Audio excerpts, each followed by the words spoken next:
Hey everybody, welcome to the stream. I am your host, Kurik, as per usual. I actually picked up a game today, and I'm going to play it tonight. Um, Unfortunately, ATEL wasn't up to playing 7 Days to Die with me because I guess he was running on like 4 hours sleep and 4 hours of sleep, I should say. And he worked an 8.5 hour shift, so he's running on empty at this point. So a blood moon was coming up, and I really did not want to play alone with a blood moon. So I'm gonna wait for him to, you know, get some rest and refill the tank, so to speak, and then we're gonna try playing that together. But yeah, let's switch over. Let me introduce you to an awesome game that I played many years ago. That just holds a special place in my heart. Originally, it was on the Nintendo DS.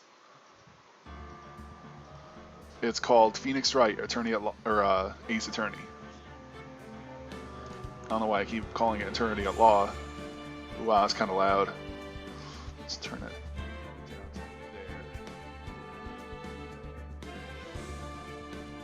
Oh wait, that's input. Whoops, wrong slider. Okay, I think we're...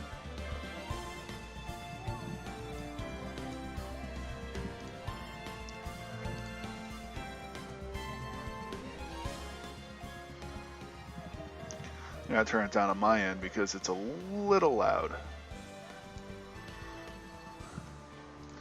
But yeah, this is a really good game. I played it many years ago.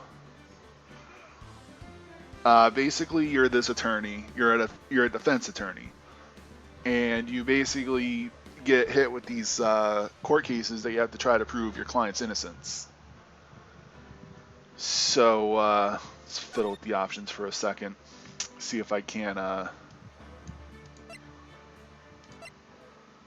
There, that's better.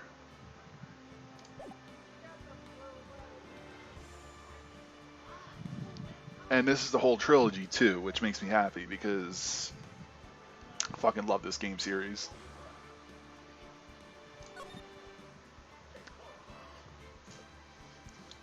So I guess we'll start at the beginning because, as you can see, there's a whole trilogy here. I think Ace Attorney is the first one, and then it's Justice for All, and then Trials and Tribulations.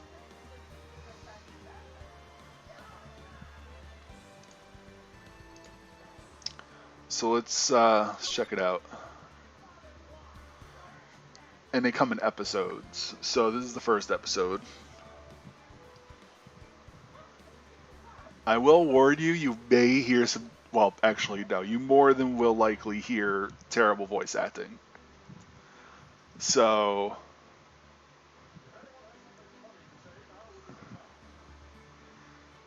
like I said, just be warned. The episode is called The First Turnabout, which I guess is your very first case.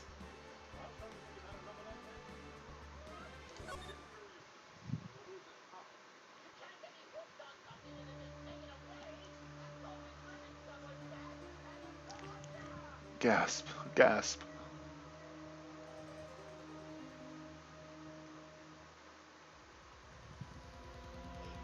Oh, it looks like someone was murdered. Damn it, why me? I can't get caught. Not like this. I gotta find someone to pin this on. Someone like him. I'll make it look like he did it.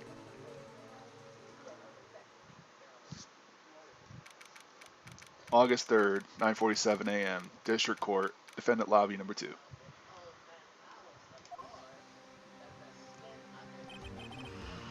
Boy, am I nervous. Right. Oh. Hi, Chief. Phew. Glad I made it on time. Well, I have to say, Phoenix, I'm impressed. Not everyone takes on a murder trial right off the bat like this. It says a lot about you, and your client as well. Thanks. Actually, it's because I owe him a favor. A favor? You mean you knew the defendant before this case? Yes. Actually, I kind of owe my current job to him. He's one of the reasons I became an attorney. Well, that's news to me. I want to help him out any way I can. I just really want to help him. I owe him that much. It's over. My life, everything, it's all over. Is that your client screaming over there? Yeah, probably. Yeah, it's him. Death, despair. Oh, I'm gonna do it. I'm gonna die. Sounds like he wants to die. No shit, Sherlock. Yeah. Nick. Hey. Hey there, Larry. Dude, I'm so guilty. Tell them I'm guilty. Give me the death sentence. I ain't afraid to die. What? What's wrong? Oh, it's all over. I'm finished. Finished. I can't live in a world without her. I can't. Who took her away from me, Nick? Who did this? Oh, Nick, you gotta tell me. Who took my baby away? The person responsible for your girlfriend's death. Newspapers say it was you. My name is Phoenix Wright. Here's the story. My first case is a fairly simple one. A young woman was killed in her apartment. The guy they arrested was the unlucky sap dating her. Larry Butts, my best friend since grade school. Our school had a saying, when something smells, it's usually the butts. And in 23 years I've known him, it's usually been true. He has a knack for getting himself in trouble. One thing I can say though, it's usually not his fault, he just has terrible luck. Same. But I know better than anyone that he's a good guy at heart. That and I owe him one, which is why I took the case, to clear his name. And that's just what I'm gonna do. August 3rd, 10 a.m., District Court, Courtroom number 2.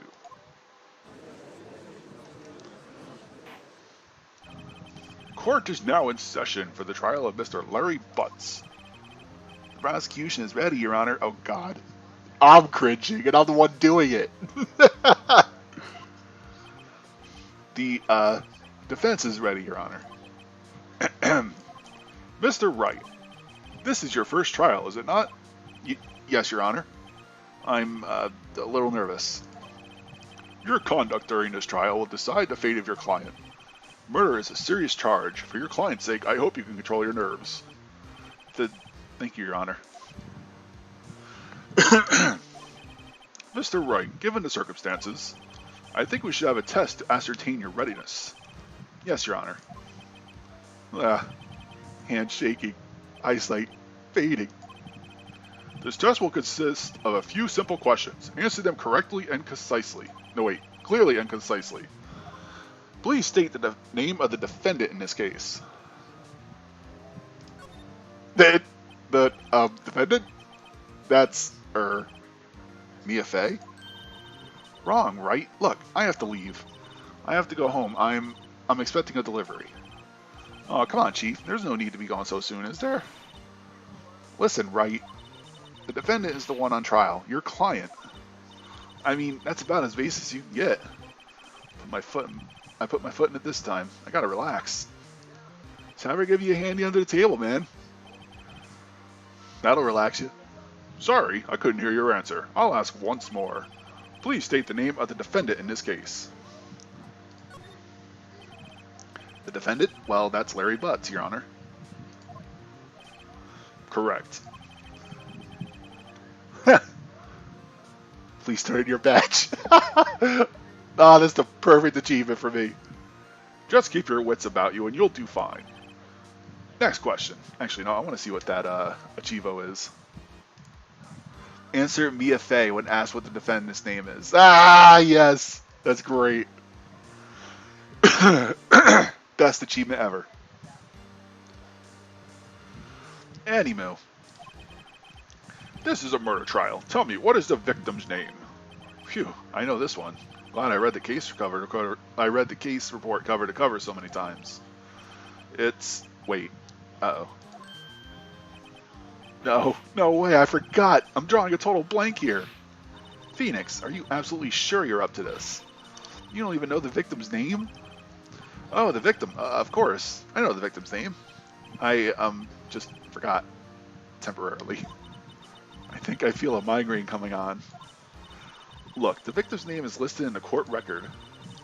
Just press tab to check it any time, okay? Remember to check it often. Do it for me, please. I'm begging you. Mr. Wright, who is the victim in this case?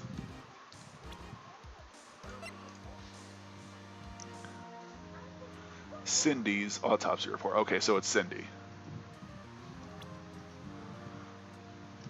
This is the Vic right here. The victim in this case, Cindy Stone, age 22. That's the prosecutor. That's Larry. And that's Big Boobs. Alright, so it's Cindy Stone. Cinder block. BFA. Yes. BFA. What? How could I be the victim? I love this game. Oh, right. Sorry. It was the first name that popped into my head, and the court record right. Remember to use it when you're in a pinch with tab. Let me ask that at one again. Mr. Wright, who is the victim in this case? Cindy Stone. The victim's name is Cindy Stone. Correct. Now tell me, what is the cause of death? She died because she was hit with a blunt object. She was struck once by a blunt object. Correct.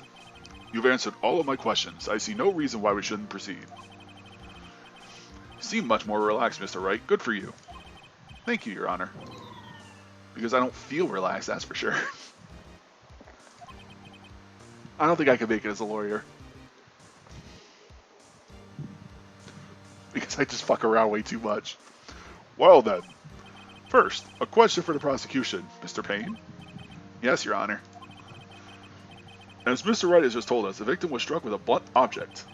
Would you explain to the court just what that object was? The murder weapon was the statue of the Thinker. It was found lying on the floor next to the victim. I see. The court accepts it into evidence.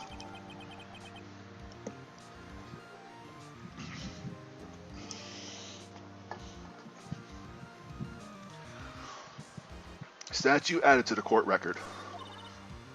Right. Be sure to pay attention to any evidence added during the trial. That evidence is the only ammunition you have in court. Use tab to check the court record frequently. Mr. Payne, the prosecution may call its first witness. The prosecution calls the defendant, Mr. Butts, to the stand. Chief, what do I do now? Pay attention. You don't want to miss any information that might help your client's case. You'll get your chance to respond to the prosecution later, so be ready. Let's just hope he doesn't say anything unfortunate. Uh-oh. Larry gets excited easily. This could be bad. I'm ready. Mr. Butts, is it not true that the victim had recently dumped you? Hey, watch it, buddy. We were great together. We were Romeo and Juliet, Cleopatra and Mark Antony. Didn't they all die? I wasn't dumped. She just wasn't taking my phone calls or seeing me. Ever. What's it to you anyway? Mr. Butts, what you describe is generally what we mean by dumped. In fact, she had completely abandoned you and was seeing other men. She had just returned from overseas with one of them the day before the murder. What do you mean, one of them? Lies. All of it lies. I don't believe a word of it. Your Honor, the victim's passport. According to this, she was in Paris until the day before she died. Passport added.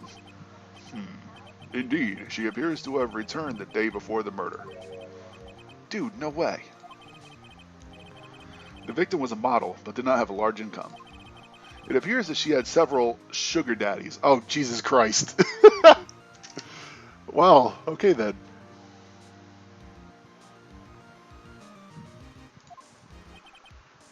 Daddies? Sugar? Yes, older men who gave her money and gifts. She took their money and used it to support her lifestyle. Dude, we can clearly see what kind of woman Miss Stone was. Tell me, Mr. Butts, what do you think of her now? Right. I don't think you want him to answer that question. Yeah, Larry has a way of running his mouth in all the wrong directions. Should I stop him from answering? My client had no idea the victim was seeing other men. That question is irrelevant to this case. Oof, wince. Dude, Nick, what do you mean irrelevant? That cheating she-dog. I'm gonna die. I just want to drop dead. Yeah, and when I meet her in the afterlife, I'm going to get to the bottom of this. Let's continue with the trial, shall we? I believe the accused's motive is clear to everyone. Yes, quite. Oh boy, this is so not looking good. Next question. You went to the victim's apartment on the day of the murder, did you not? Gulp. Well, did you or did you not? Well, maybe I did. Maybe I didn't. Uh-oh, he went. What do I do? I know. I'll send him a signal. Tell the truth. Yeah, I was there. I went. Good man, Phoenix. Order. Well, Mr. Butts. Dude, chill. She wasn't home, man, so, like, I didn't see her. What the fuck was that? That's his voice? I'm not doing that. This dude gets my normal voice. Your Honor, the defendant is lying. Lying? The prosecution would like to call a witness who can prove Mr. Butts' lying. Well, that simplifies matters. Who is your witness? The man who found the victim's body, just before making a gruesome discovery. He saw the defendant fleeing the scene of the crime.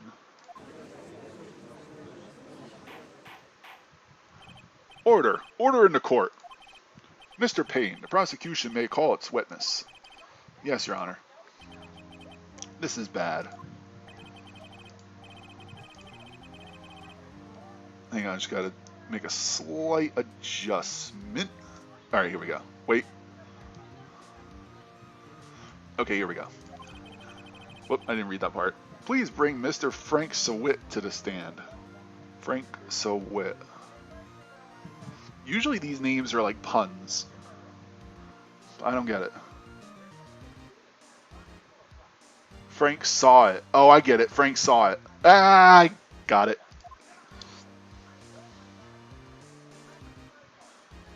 Oh, that creepy bastard. Mr. Sawit, you sell newspaper subscriptions, is that correct? Oh, yes. Newspapers, yes. Mr. Sawit, you may proceed with your testimony. Please tell the court what you saw on the day of the murder.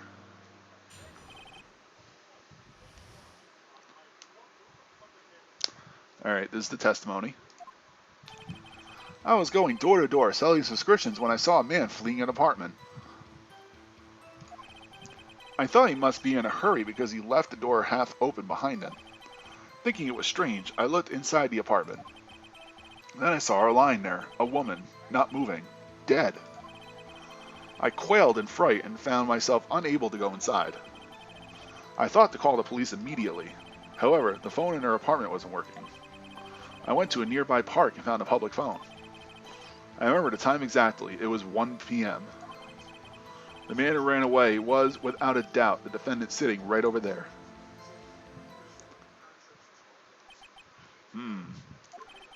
Larry, why didn't you tell the truth? I can't defend you against a testimony like that. Incidentally, why wasn't the phone in the victim's apartment working? Your Honor, at the time of the murder, there was a blackout in the building. Aren't phones supposed to work during a blackout? Yes, Your Honor. However, some cordless phones do not function normally. The phone that Mr. Sawit used was one of those. Your Honor, I have a record of the blackout for your pursuit. Electricity in Mrs. Stone's building was out from noon to 6 p.m. on the day of the crime. Alright, so that pretty much confirms that the phone was out. during the time of the murder. Now, Mr. Wright. Yes, yes, Your Honor. You may begin your cross-examination. Cross-examination, Your Honor? All right, Wright. This is it. The real deal. What exactly am I supposed to do? Why, you exposed the lies in the testimony the witness just gave. Lies? What? He was lying? Your client is innocent, right? And that witness must have lied in his testimony. Or is that your client really guilty? Huh? How can I prove how do I prove he's not? You hold the key. It's in the evidence. Compare the witness's testimony to the evidence at hand. There's bound to be a contradiction in there.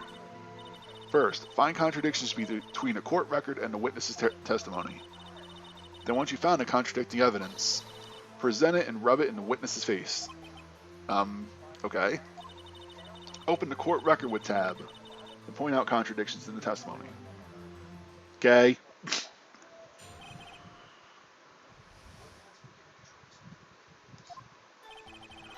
I was going door to door selling subscriptions when I saw a man fleeing from an apartment. Thought he must be in a hurry because he left the door half open behind him. Thinking it was strange, I looked inside the apartment. Then I saw her lying there, a woman not moving, dead. Alright.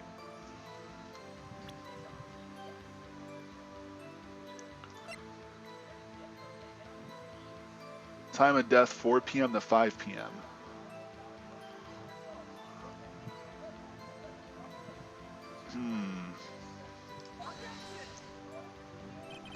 This evidence clearly reveals a contradiction in that statement, Your Honor.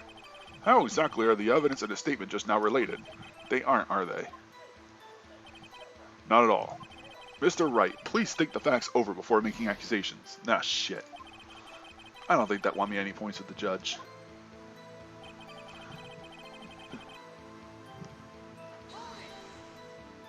Yeah, you don't lose any, quote-unquote hit points just from pressing certain, parts. Are you sure she was dead? Well, no, I guess I wasn't. But she wasn't moving at all, and there was blood everywhere. Guess that would look fatal to anyone. Very well, what happened next?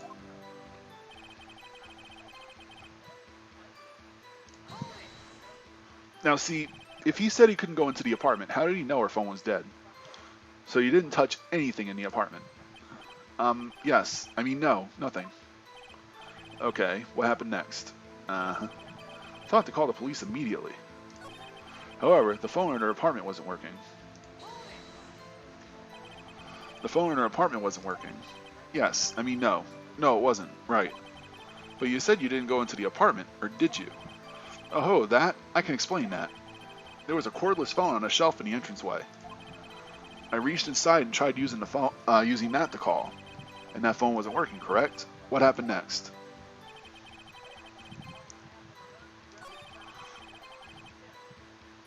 Alright, this is where I can nail him.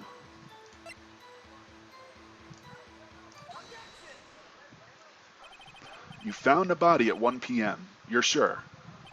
Yes, it was 1 p.m. for certain. Frankly, I find that hard to believe. Your statement directly contradicts the autopsy report. The autopsy notes the time of death at some time after 4 p.m. There was no body to find at 1 p.m. How do you explain this 3-hour gap? Yeah, I got you sweating now, motherfucker. Oh, that. Oh, This is trivial. The witness merely forgot the time. After his testimony, I find that hard to believe. Mr. Solid, why were you so certain that you found the body at 1 p.m.? Gee, that's a really good question. Great job, Wright? Way to put him on the spot. That's all you have to do. Point out contradictions. Lies always beget more lies. See through one and her whole story falls apart. Wait, I remember now. Would you care to give your testimony again?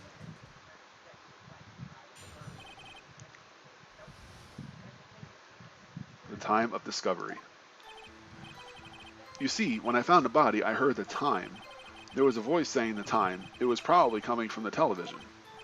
Oh, but it was 3 hours off, wasn't it? I guess the victim must have been watching a video or a tape program. That's why I thought it was 1 p.m. Terribly sorry about the misunderstanding. I see. You heard a voice saying the time on a taped program. Mr. Wright, you may cross-examine the witness. Right. You know what to do. I've got this one. Yeah, buddy.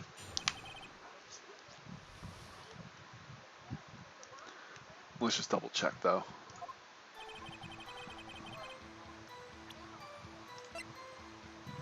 It was out from noon to 6. Yup, he lied. There was a voice saying the time. It was probably coming from the television.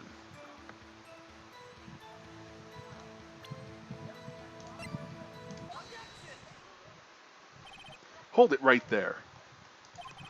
The prosecution has said there was a blackout at the time of the discovery. And this record proves it.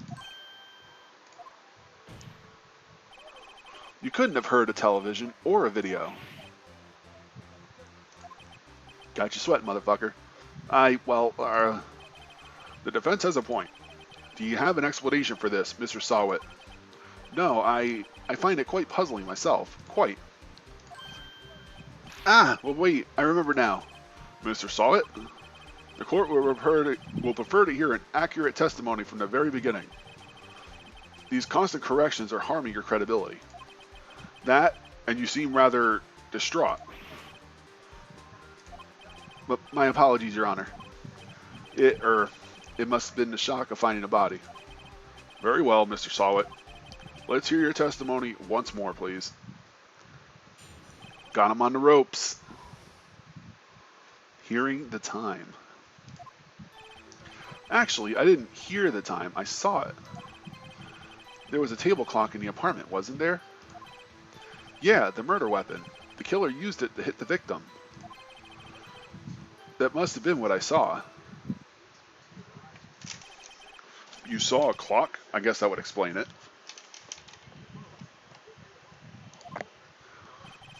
The defense may cross-examine the witness. Gladly.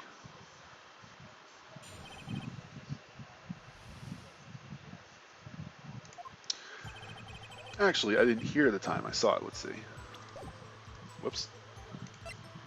Statue with the shape of the thinker. It's rather heavy.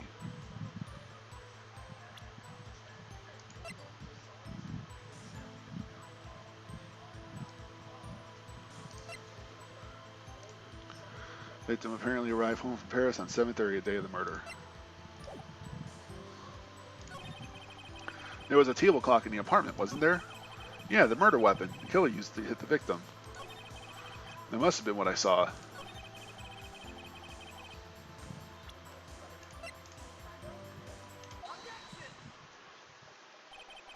Wait just a moment. The murder weapon wasn't a clock. It was the statue. Now, how is this supposed to be a clock? What? You with your objections and your evidence. Just who do you think you are? I'm a lawyer, dummy. Just answer the question, Mr. Sawit. Hey, I saw it there, okay? That's a clock. Your Honor, if I may. Yes, Mr. Payne? As the witness stated, this statue is indeed a clock. The neck is a switch. You just tilt it and it says the time out loud. As it doesn't look like a clock, I submitted it as a statue. My apologies. I see. So, the murder weapon was a table clock after all. Well, Mr. Wright, it appears that the witness's testimony was correct. This is a clock. Do you have any problems with this testimony now? Your Honor, there is a gaping hole in the witness's testimony. The only way you could have known the weapon was a clock is to hold it in his hands. Yet the witness testified that he never entered the apartment. Clearly a contradiction. Indeed. The witness knew it was a clock because he...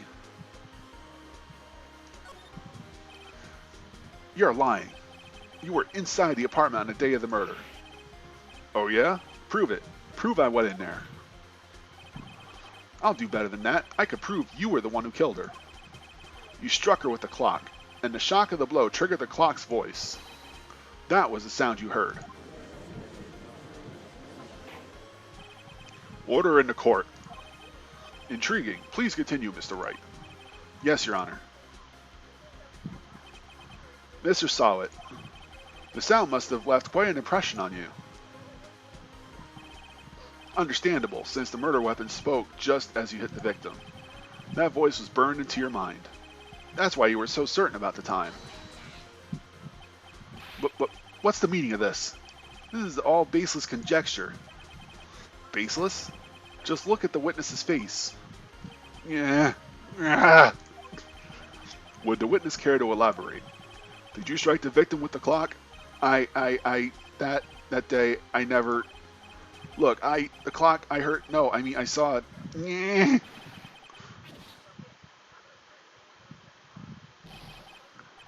Shut up. I hate you. It was him, I tell you. I saw him. He killed her and he should burn. Burn. Give him death. Order. Order in the court, I say. Your Honor, a moment, please. There wasn't a shred of evidence supporting the defense's claims. Mr. Wright, Your Honor, you claim the sound the witness heard came from the clock. Do you have any evidence? The whole case is riding on this. I'd better think it through carefully. Your Honor, the sound Mr. Sawit heard was definitely this clock. A fact which is clear if you simply...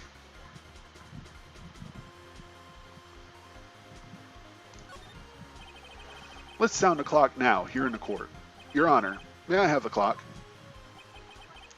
I ask the court to listen very carefully. I think it's 8:25. That certainly is a strange way to announce the time. Well, he is the thinker, after all.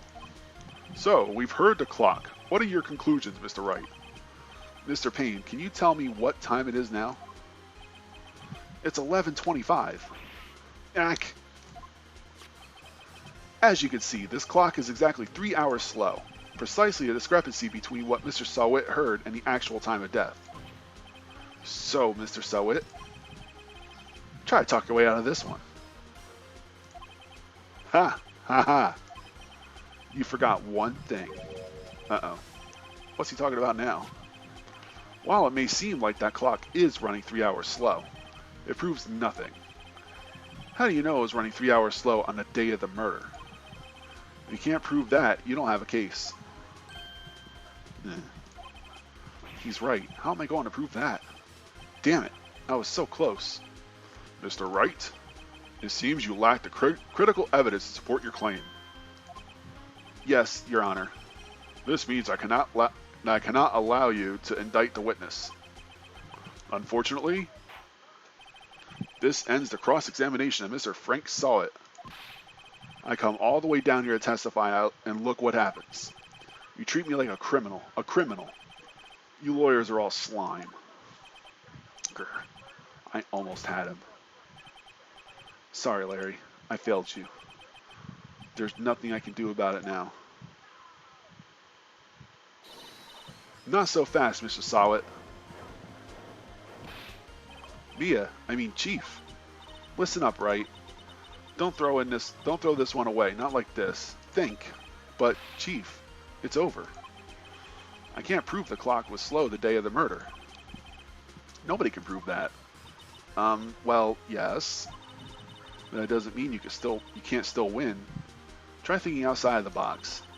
Don't waste time doubting the facts. Assume the clock was 3 hours slow and think through it. Ask yourself, why was the clock 3 hours slow?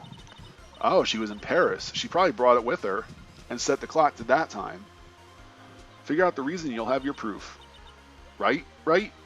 Can you think of a reason as to why the clock would be 3 hours slow? Yes. Wait. Maybe I could prove it. You must have evidence somewhere that could prove it, right? Find it and let them have it. Well, Mr. Wright, you say the clock was already running slow on the day of the murder. Have you found evidence to support this claim? Of course. There is a piece of evidence in the court record that could prove my claim beyond a shadow of a doubt. Ha! Tough words. Let's see you pull this one off.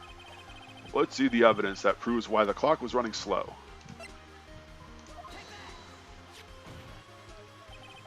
The victim had just returned home from abroad the day before the murder. As we all know, the time difference between here and Paris is 9 hours. When it's 4 p.m. here, it's 1 a.m. the next day there. The clock wasn't 3 hours slow, it was 9 hours fast. The victim hadn't reset her clock since returning home. That's why the time you heard when you struck her dead in her apartment was wrong. Proof enough for you, Mr. Sawit? Or should I say, Mr. Did It? Yeah.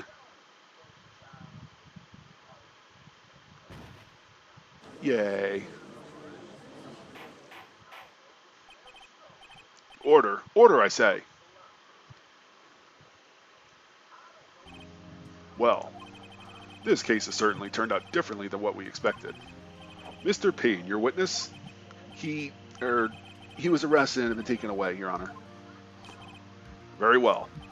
Mr. Wright. Yes, Your Honor? I have to say I'm impressed.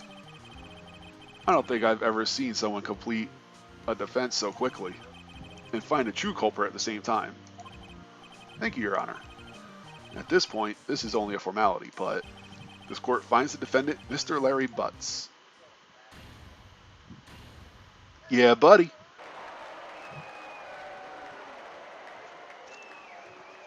Ah, love this game. Filled with so much nostalgia. And with that, the court is adjourned. How you doing, Cortese? Turns out that Frank Sawit was a common burglar. He posed as a newspaper salesman to check and see when people were out of the house. That day, when Larry went to her apartment, the victim wasn't home. After he left, Mr. Sawit let himself in to do his dirty work. While he was searching her place, the victim returned.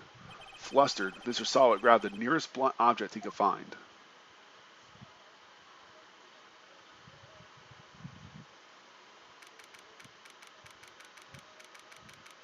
August 3rd, 2:32 p.m., District Court, Defendant Lobby Number 2. Phew, I still can't believe we won. Right, good job in there. Congratulations. Thanks, Chief. I owe it all to you. Not at all, not at all. You fought your own battles in there. It's been a while since I've seen a trial end on such a satisfying note. I never seen the Chief looking this happy. If she's this glad, imagine how Larry must feel. My life is over. Larry, you're supposed to be happy. What's wrong now? Oh, Nick. Don't worry about me. I'll be dead and gone soon. Good. Wait, no. I mean, bad. Bad, Larry. Bad. Larry, you're innocent. The case is closed. But my Cindy Wendy's gone, man. Gone forever. Larry, she was a... never mind. Congratulations, Harry. Harry? Yes, you. I could practically see the headlines now. Harry Butts, innocent. Thanks. I really owe you this one. I won't forget this ever. Let's celebrate. Dinner? Movie? My treat. Oh no, I couldn't.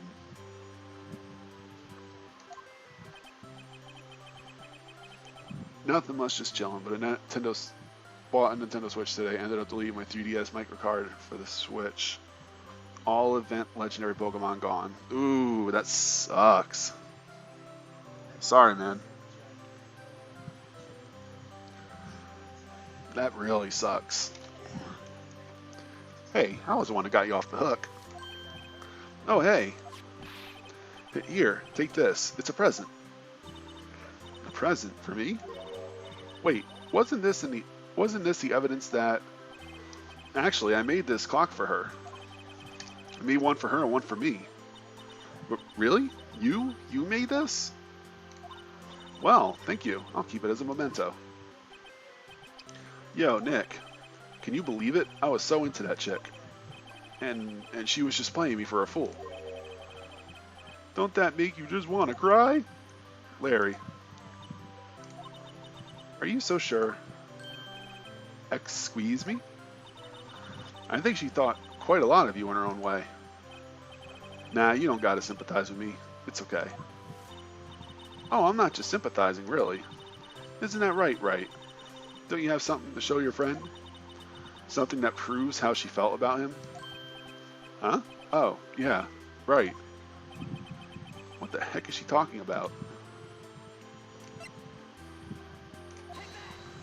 It's all good. I should have read the instructions a bit more. Yeah. No use crying over spilt milk, right, man? What's done is done. Yada, yada, yada. We're all gonna come. Nah. Check this out, Larry. Proof positive you weren't just some chump to her. Huh? What about that clock? This is the clock you made for her, Larry. And she took it with her when she traveled. Whatever, she probably just needed a clock, that's all. You think so? It's a pretty heavy clock to take traveling. Well, make of it what you will. Hey, Nick. I'm glad I asked you to be my lawyer. Really, I am. Thanks. Hope that made him feel a little better. Right? Hope you see the importance of evidence now. Also, hopefully you realize things change depending on how you look at them. People too. We never really know if our clients are guilty or innocent. All we can do is believe in them. And in order to believe in them, you have to believe in yourself. Right? Listen, learn, grow strong. Never let go of what you believe in. Never. Well, I think our work here is done. Shall we be off? Yeah, I guess so. Say, how about dinner? On me. We'll drink a toast to innocent butts. Yeah? Oh, speaking of Harry. You were saying part of why you became a lawyer was because of him. Yeah. Part at least. You'll have to tell me more about it sometime. Maybe over dinner? Over drinks? Ooh, she's hitting on me. Hey, it might be my lucky night. I might be able to see those sweater puppies. And so, my first trial had come to a close. Larry slapped me on the back and said, "Gee, Nick, it's good to have friends. But I'm pretty sure he's not going to pay us, unless you count the clock he gave Mia." I didn't know it then, but that clock was soon to be at the center of another case. And my promise to tell the chief about me and Larry would be one promise I wouldn't be able to keep.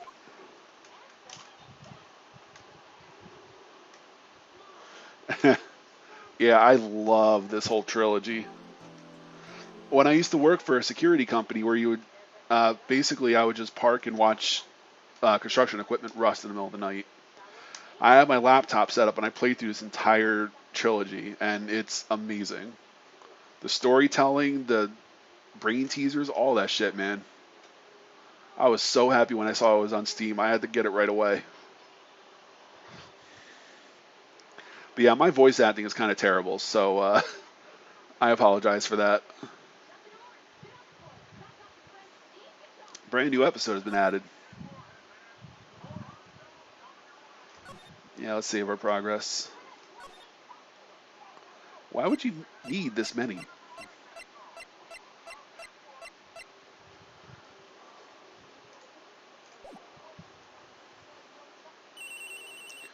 Bring, bring. Hello, this is Maya. Hey Maya, it's me. Mia, what's up? You haven't called in a while. Ooh, excuse me. Sorry, I've been so busy. How you been? Well, lonely, and it's all your fault. Nah, I'm just teasing. I've been great. I'm finally getting used to having my own place. That's good to hear. Actually, I'm calling because I have a favor to ask. I know. You want me to hold evidence for you. Sharp as always. There's a lot of buzz about the upcoming trial. I just don't feel safe keeping the evidence here. I gotcha. So what is it this time? It's a clock. A clock? Yeah, it's made to look like that statue to Thinker. And it tells you the time. Thought you might like it. You always like toys. Hey, I'm not a little girl anymore, sis. Now. You know I'm only teasing. I should probably tell you. The clock isn't talking right now. Huh? It's not working? That's lame. I had to take the clockwork out. Sorry. Put some papers inside it instead. Papers? Is that the evidence then? Well, There's a possibility that it might turn out that way, yes. Can you come by the office tonight, say 9 o'clock, to pick it up? I'll be in a pre-trial meeting until then. Okay, sis, but I expect dinner. Something good. Like burgers. I could really go for a good burger. Okay, okay. We'll hit the usual joint. Alright, it's a deal. Okay, sis, see you soon. It's all good. I don't have the balls to do it. I get tongue-tied and mess up pronouncing words so easily. Never do live voice acting. Yeah, I just read it. And I kind of add, like, emphasis and shit to it, but that's really it. Like, I don't go above and beyond. Well, except for the judge, because I like the judge. He's a bit of a dope, but he's a good judge. Yep, I'll be waiting. Maya. That was loud. Conversation recorded, September 5th, 9:27 a.m. September 5th, 8:57 p.m. Fay and Co. law offices. Yeah, see, I just kind of fucked that up too. Now, Miss Fay, I'll take what's mine, the papers. I'm sorry, but I can't give you what I don't have. Miss Fay, you're a poor liar. Why, I see it right over there. That must be the thinker that swallowed the papers. How could you know? Oh, you are not coniferous of my background. Yeah, that's how you pronounce it. Cogniferous. The hell does that even mean? Gathering information is my business, you see. I should have been more careful. Oh ho! My dear Miss Fay, I am so very sorry. But I am afraid I must ask for one more thing. Your eternal silence. Farewell, Miss Fay.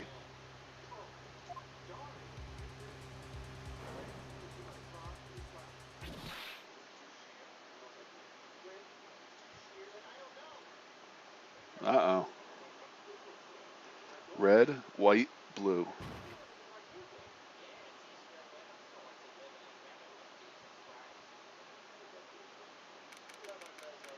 September 5th, 9:08 p.m. Fay & Co. law offices. Uh-oh, I'm late. Huh, that's strange. Guess the chief left without me. She said her sister was coming over, so we should all go out for dinner.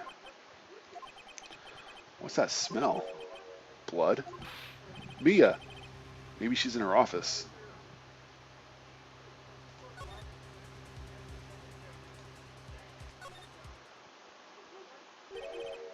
That smell. Blood. Sob. Sis. Someone's there. Chief? Chief? Chief! Oh my god, no!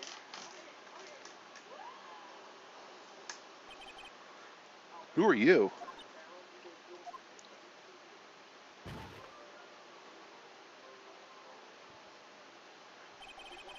Strange girl dropped out cold. I left her lying on the office sofa.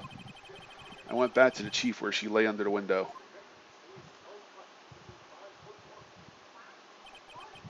Her body was still warm. I could feel it when I held her shoulder. Then, all too quickly, it began to fade. Until finally she was cold. Chief.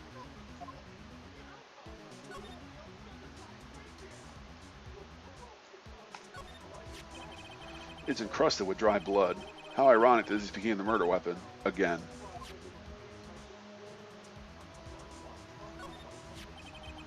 Some shards of glass are scattered on the floor. They seem to be the remains of a glass light stand. No clues here. Okay, so I guess it only lights up when it's, Oh, it gives you a little check mark to show you that you checked it already. Chief. It's hard seeing her like this, but if there was any clues here. She was struck on the head with a blunt object. She probably died instantly. The thinker lying next to her must have been the murder weapon.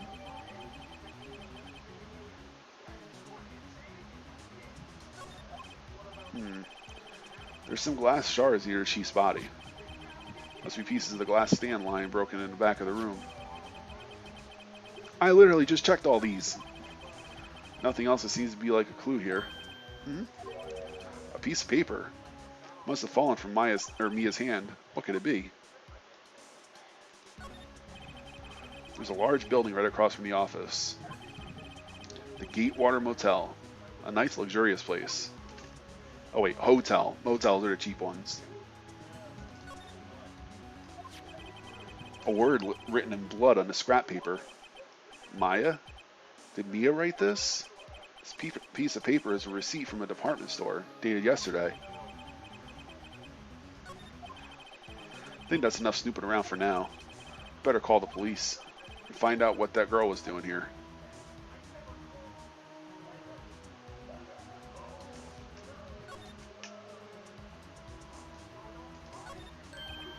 Right, I better call the police. That's funny. A few of the screws on the receiver are missing.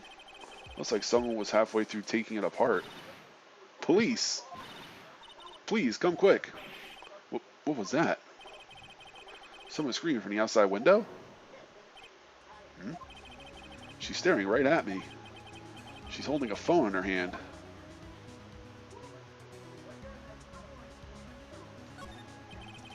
The phone receiver is missing a few screws. Better not use it.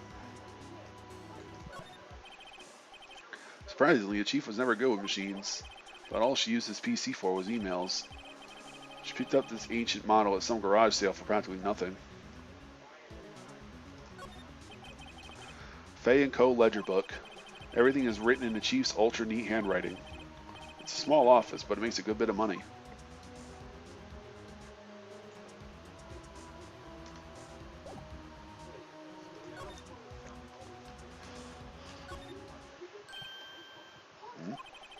That girl just now. Where'd she go?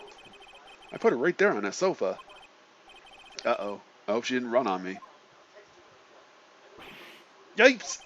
Don't scare me like that. Excuse me, but who are you? It's okay. I work here. Maya. Maya Fay. Maya Fay? Maya? So Mia was writing this girl's name. Maybe I should show her the receipt? I never thought there'd be of use for evidence like this outside of the courtroom.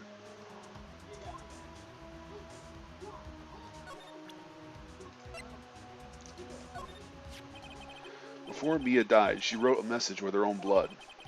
She wrote on the back of this receipt. That's my name. Why? Why would she write my name?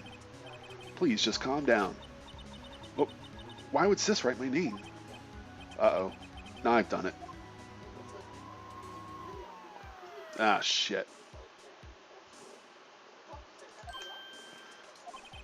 The police. Sounds like they're coming this way. Freeze, police. I love this guy. Oh, yes. All right, I'm Detective Dick Gumshoe, see? Gumshoe? What an odd name. We received a report from the building across the way, see? Got a person saying they saw a murder. Must have been that woman I saw.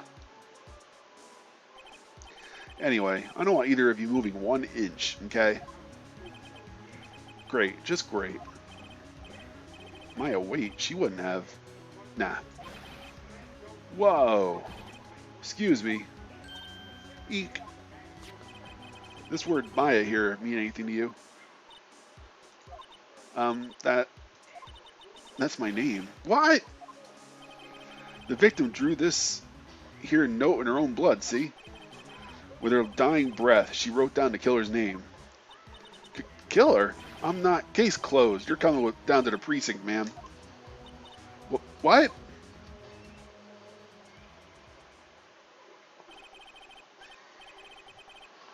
Mia's younger sister, Maya, was arrested on the spot.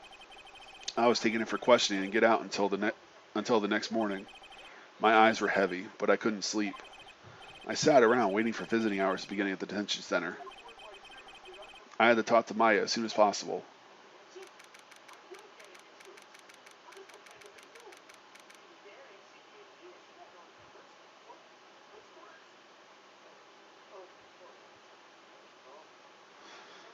September 6th, 9:07 a.m. Detention Center, Visitors Room. Wow, they have poor Maya locked up like a criminal. Oh. It's you, the lawyer. Good morning. Good morning. She looks so tired.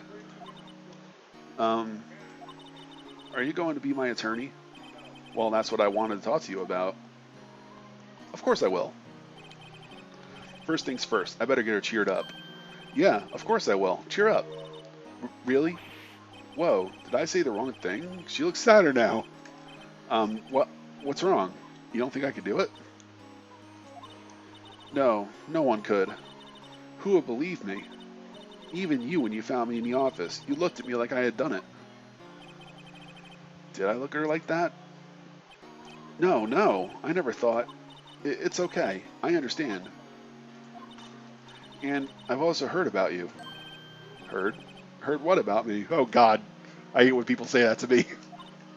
I was talking to my sister on the phone the other day. Today was my junior partner's first time in court. Wow, really? How'd that go?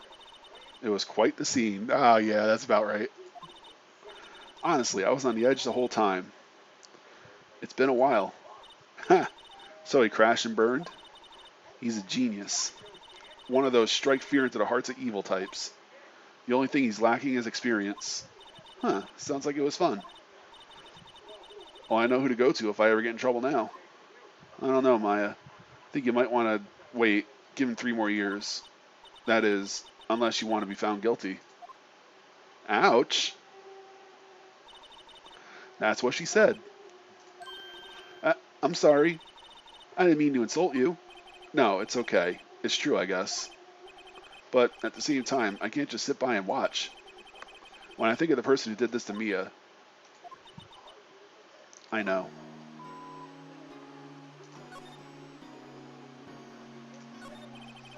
There's something I've been wanting to ask you.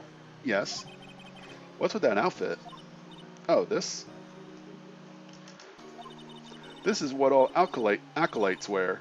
It's my uniform, you could say. Yeah, just really quick.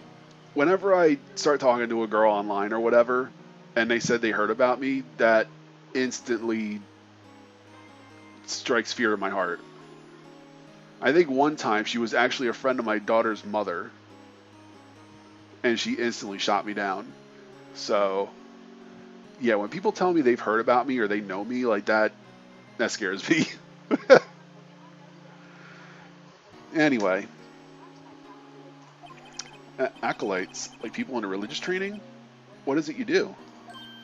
Oh, it's nothing strange, really. I'm a spirit medium in training. A spirit medium? I'm pretty sure that qualifies as strange. Could you tell me about the day of the murder? Yes. Let's see. That morning I got a call from my sister. She wanted me to hold on to a piece of evidence for an upcoming trial.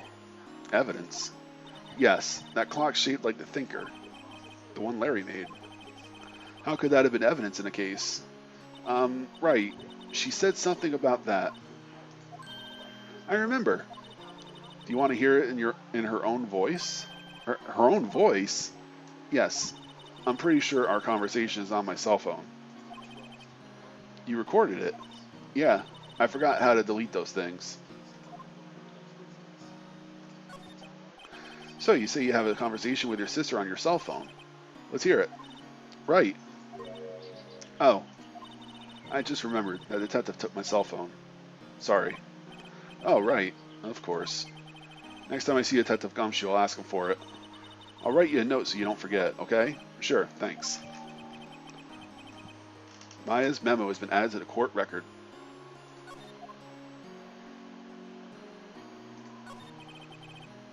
So you're an acolyte, medium in training. That's right. The Faye family, especially the women, have always been very sensitive to the spirit world. Wait a second, you said the Faye family? So Mia was in on this stuff too. Of course. She left the mountain to follow her career, she said. Her powers were first class too. I had no idea. Wait, What? So, you're a real honest-to-goodness spirit medium with ESP and all that? Yes, in training. Well, can't you contact Mia Spirit then? We could just ask her who killed her. I'm sorry. I'm still in training. I couldn't do something like that on that level. I thought that would be too easy. Um, something the matter? I was wondering, could I ask you for a favor? This is the address of a famous lawyer. My sister gave me this a long time ago. She said if I was ever in trouble, I should call him. And, well, I'm in trouble. Do you think you could ask him to represent me? I'm sorry. I think this is the kind of thing you should really do yourself. You're right. Something wrong? I was kind of hoping that Phoenix would be like, no, I'm going to do it. But no, that kind of turned out not good. Actually, I asked the police to contact him, and they tried calling a few times. Nobody could get a hold of him. They couldn't find him? I have no one left to ask. Say, what about your parents? Oh, okay. Don't worry. I'll go ask them for you. You will? Thank you so much. I'm just worried that what would happen if I can't find him. He told me that if I don't find one, the state will pick an attorney to defend me. When will that happen? They're giving me until 4 o'clock this afternoon. And visiting hours are almost up. I better hurry. Right, I'll be back.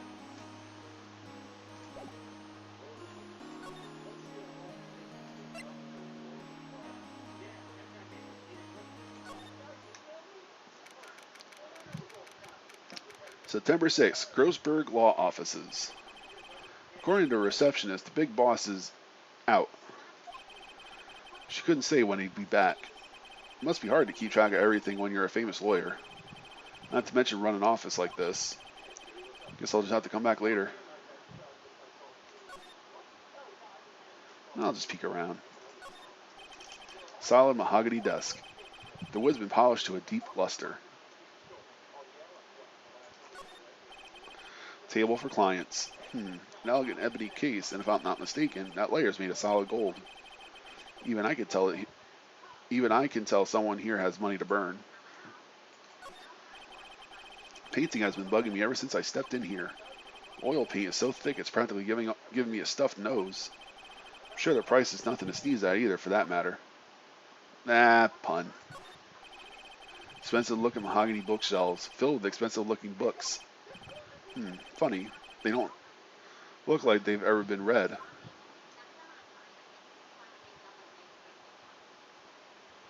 Alright, I think I looked at as much as I can. Oh, nope. Plant. An expensive potted plant. No idea what kind of plant it is, but it's probably the most expensive one available. Alright, let's see where we can go. Hey! What is it? Did you meet the lawyer? Sorry. I haven't seen him yet. I see. Better go see if I can find this elite lawyer she's talking about.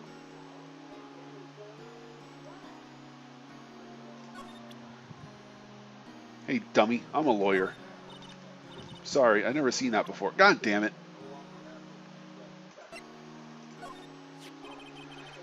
Remember that receipt?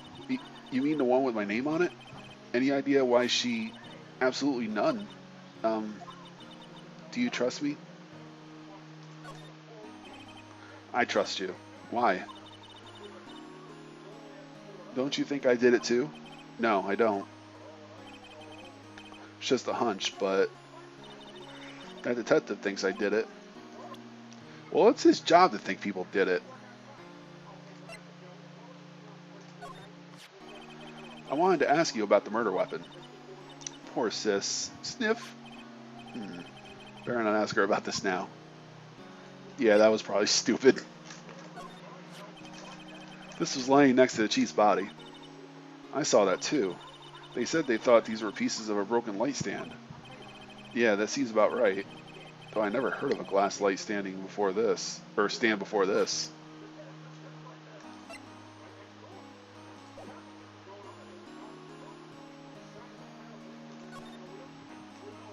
Oh, I can't look at her. Scar monitors the visiting room. He hasn't moved an inch. A real pro, this guy. Smile for the camera.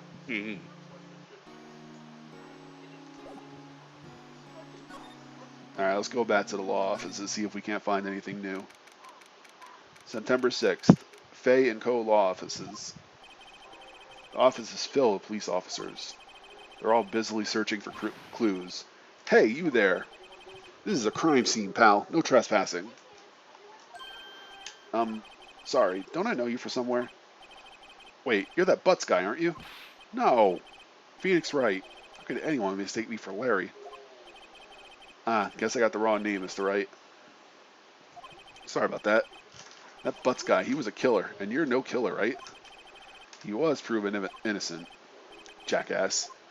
Right, and you were... Gumshoe, wasn't it? Dick Gumshoe? Right, at your service. Hang on, that's Detective Gumshoe to you, pal. Anyway, get the name right. And don't go calling me Dick. Hey, Dick, get over here. Yes, sir. But be right there. Owned.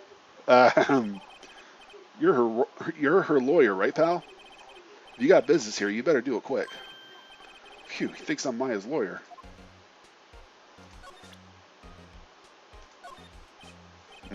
What's that? See, I love this. Like, look at the stupid look on his face. He's just, like, looking around. That's why I love this guy. He's my favorite. He's one of my favorite characters in this whole trilogy. Sorry, pal, but I got no info for the likes of you. I was wondering, do you know anything about this? That statue? That's a murder weapon. Huh? He thinks the clock is just a statue, too. Starting to wish I never seen this thing.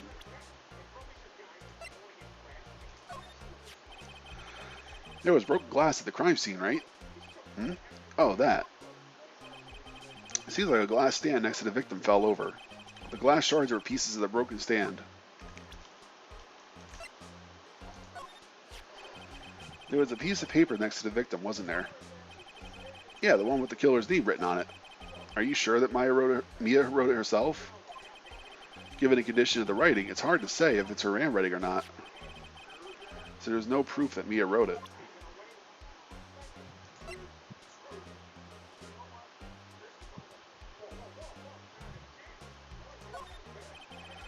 I was wondering, did you see Maya Fay's cell phone? Nah, fuck that up. Maya Fay's cell phone.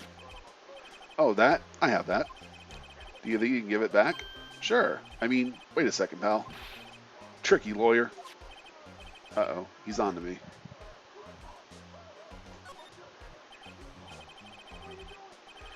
Okay. I can't be straight with this guy. But what should I tell him? Something the matter? Oh, no, that carrying strap on the cell phone. This? It says, the Steel Samurai, warrior of Neo Old Tokyo. The Steel Samurai? The action hero on TV? Yeah, you see that strap is a collector's item. She was worried it might get lost if it went down to the precinct. That's what she said? Yes. Okay, pal.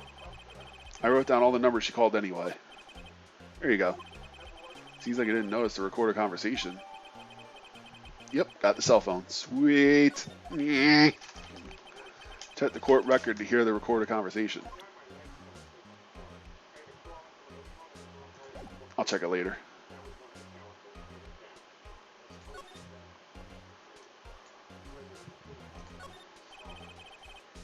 Maya's favorite potted plant. Remember, it had this bizarre name no one could ever remember. Cordyline stricta, or Cordyline stricta, pal. Who was that? Sky is blue, and so am I. There's that hotel right across the way.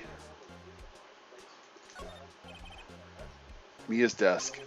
Perfectly clean, as always. The only thing it's missing is Mia. Aw.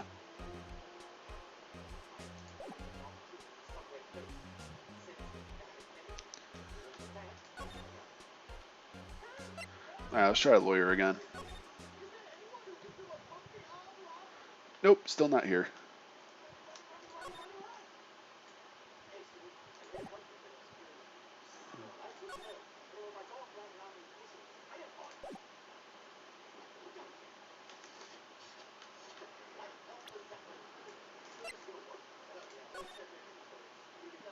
Mia, what's up? You haven't called in a while. Well, actually, there's something I want you to hold on to me, blah, blah, blah.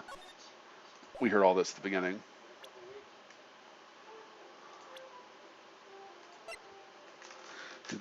The defendant, Mia's little sister, and spirit medium in training.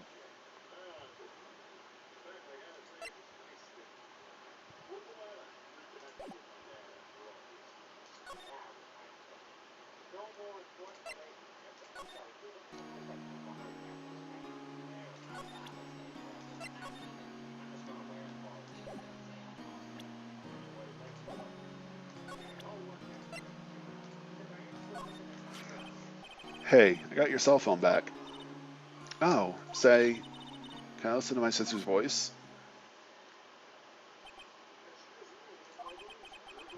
Maya's eyes closed. She listened to every word with such intensity.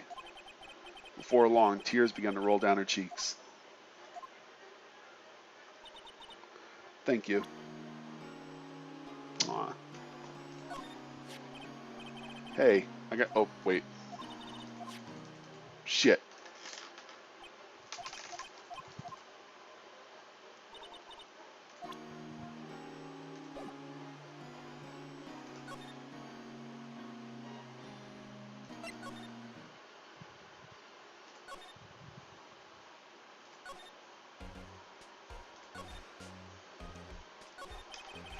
About Miss Fay, did you do an autopsy? Hmm? You want to know the results, eh? Now don't you look at me like that, pal. It's no use. She might have been your boss, but that doesn't mean you get any special treatment. Alright, you can see the report, but that's all. Autopsy report added to the court record. About Maya. Yeah, I'm looking forward to the trial. Sorry, pal, but this is one trial you aren't going to win. Why do you say that? The city put Prosecutor Edgeworth on the prosecution. Edgeworth. I'm sure you know what that means, you being a lawyer and all. Guess I've asked all the questions I need to. You all done, pal? Yes, thank you. I'll be heading out now. Oh, wait. One more thing I wanted to mention to you. I don't suppose you're planning on talking to that witness. Anyway, you better not. No influencing the witness with your lawyerly ways, pal. Come to think of it, I have completely forgotten about her. The witness? Yeah, Miss April May. Sorry about this, but I can't tell you anything about her. Well, you just told me your name. Miss May, huh?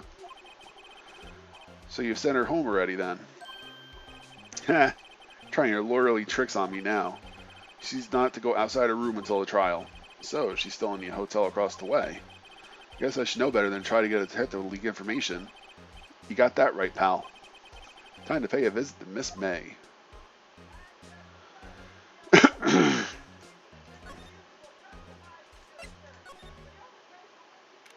Idiot.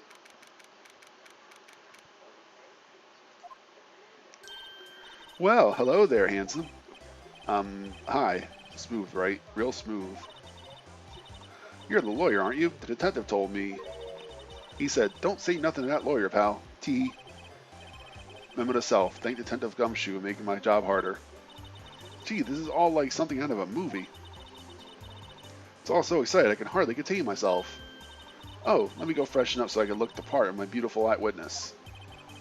I pity the lawyer that has to cross-examine this one. It's gonna be you. There's a screwdriver stuck in this drawer.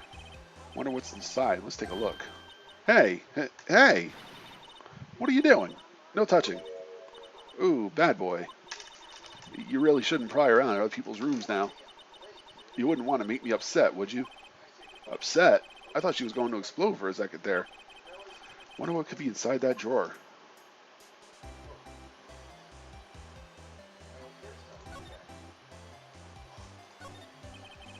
The late summer sunlight streams through the window.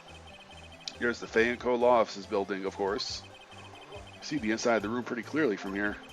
I think it would be a little difficult to recognize a face from this distance, though.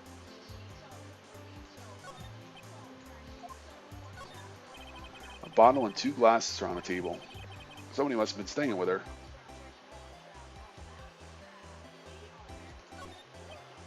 Ah, a still scene painting. Wait, shouldn't that be still life? Whatever. One of those is hanging on the wall. Yeah, I'm not going to examine every little thing in here, so...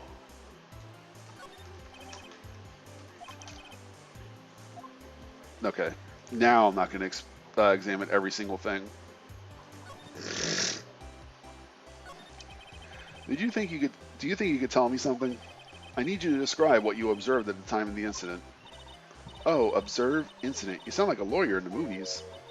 I like a man with a big vocabulary. Oh, God. Better not encourage her. Or, you know that thing that happened the other day? The bad thing? What did you see when it happened? I don't suppose you could tell me about it. Pretty please? Let me see. Well, dream on. If you want to know, you'll just have to come to court tomorrow, Mr. Lawyer. Oh, boy. Could you just... Exactly who are you? Oh, Mr. Lawyer, are you hitting on me? No. Hey, I'm just doing my job here. You know, you're cute when you blush. Oh, Christ. Believe me, this is the first time in my life I've blushed this much. Right. Can you just tell me what it is you do? Well, no. And you had your little hopes up, didn't you? Oh, boy. I see there are 2 glasses on the table. Someone staying here with you? Oh, what amazing powers of observation. You must be one of those famous detectives, like on television. Oh, no, not me. I'm just a lawyer. Say, Mr. Big Detective, why don't you go look for clues in the garbage? Miss May doesn't like nosy little lawyers. Oh, boy. Well, I'm done here. Actually, what do you think of this? Excuse me, but I'm a witness, police witness, you understand. How could I possibly give you any information in good conscience, Me, the witness? It's just like in the movies. Yeah, I'm not getting anywhere with her. She's as dumb as she is hot.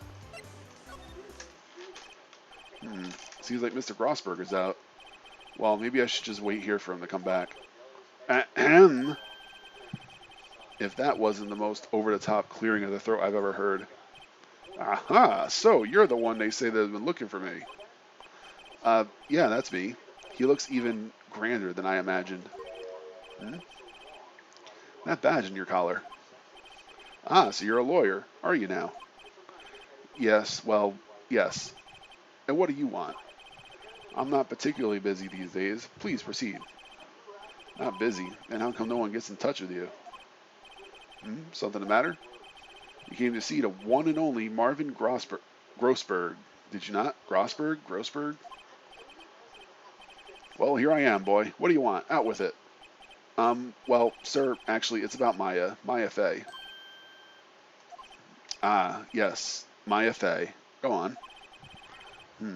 Why the strange reaction? Ah, cha-cha-cha. Look at his mustache. I'm really quite busy here, son. I can't go taking on cases on a day's notice. No, it's not. It's quite impossible. Wait a second. How did you know the trial was tomorrow? Irk. Anyway, I'm afraid it's entirely impossible for me to represent her. Sorry. End of discussion. What's going on? He refused me before I even had a chance to ask him. What do I tell Maya? How can you just refuse like that? Please, tell me why you won't take the case. Well, you see, it's just, I'm busy, you see. But the client is Mia Fey's sister. Mia trusted you. She knew her sister would be in good hands. Yes, of course, I know that. However, I'm sorry, but I must refuse. Sorry, goodbye. Creep. Fine. I don't have time to argue with you anyway. I'll go look elsewhere. Grumble. Think not. Hmm? Did you say something? I think not, I said. What do you mean? I'm terribly, terribly sorry, but I'm afraid that no lawyer worth their salt will take on this particular case. Terribly sorry, my boy. Why? I I cannot say.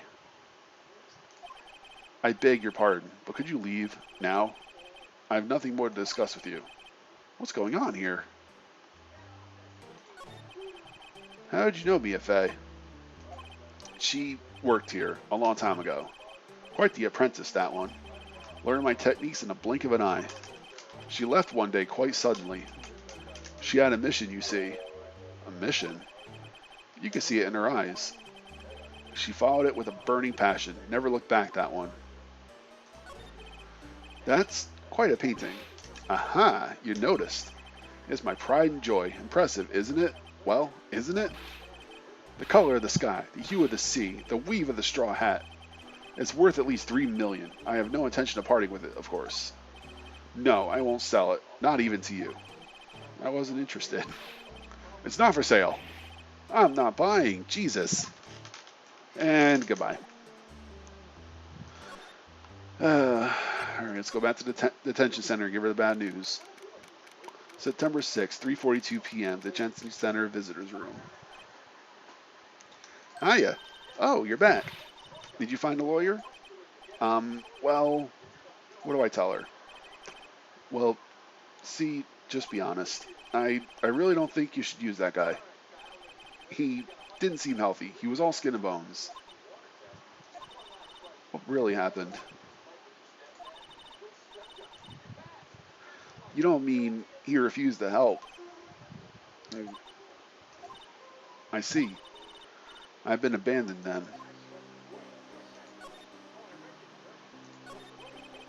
Could you tell me about the day of the murder? Sorry, I know it must be hard. No, it's okay. All I've been doing the last few hours is talking about it. Kinda gotten used to it. Let's see, that morning I got a call from my sister. She wanted me to hold on to a piece of evidence for an upcoming trial. That's the thinker clock. It practically qualifies as a serial murderer by now. So then, when did you arrive at the office? It was right around 9. The lights were off and I could smell blood. Then I found her, my sister. Thanks, Maya. That's all I need to hear for now. What about your family? I only had my sister. My father died when I was very young, and I don't know where my mother is. Don't know. So she could still be alive. The women in my family the women in my family have been mediums for generations. They say a lot of spiritual power runs in our blood. About 15 years ago, our family was involved in an incident. There was a man, and he ruined our mother's life. Ruined. After that, she disappeared. Several years after that, my sister announced she would become a lawyer, and she left the mountain. So, you live by yourself? Yes, I've gotten used to it. Oh, also, I had to become independent or I would lose my powers.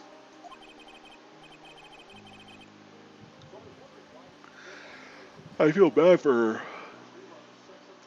All by herself up on that mountain. So who was this man who ruined your mother? About 15 years ago, there was an unusual murder case. It made quite a stir. Everyone was talking about it, apparently. The police were running out of leads, and they were getting desperate. Wait, they didn't use a spirit medium? Or wait, they didn't use a spirit medium, did they? The police convinced my mother to try to contact the victim. Wow, so what happened? The case was solved, we thought. You thought? The man my mother helped the police capture was innocent. The police's consultation with the medium had all been carried out in secret, of course. But a man found out about it and leaked it to the press. He told all the papers that my mother was a fraud and that the media jumped on it big time. She, my mother, became the laughing stock of the nation. I see. White. Excuse me? White? That was his name. My sister told me. White? Just a little longer now before a state-appointed lawyer comes, I guess. 4 p.m. Time's up. What should I do? Do I just leave her and go home? I've made up my mind. I'm going to defend you whether you want me to or not. Why? Why? Well...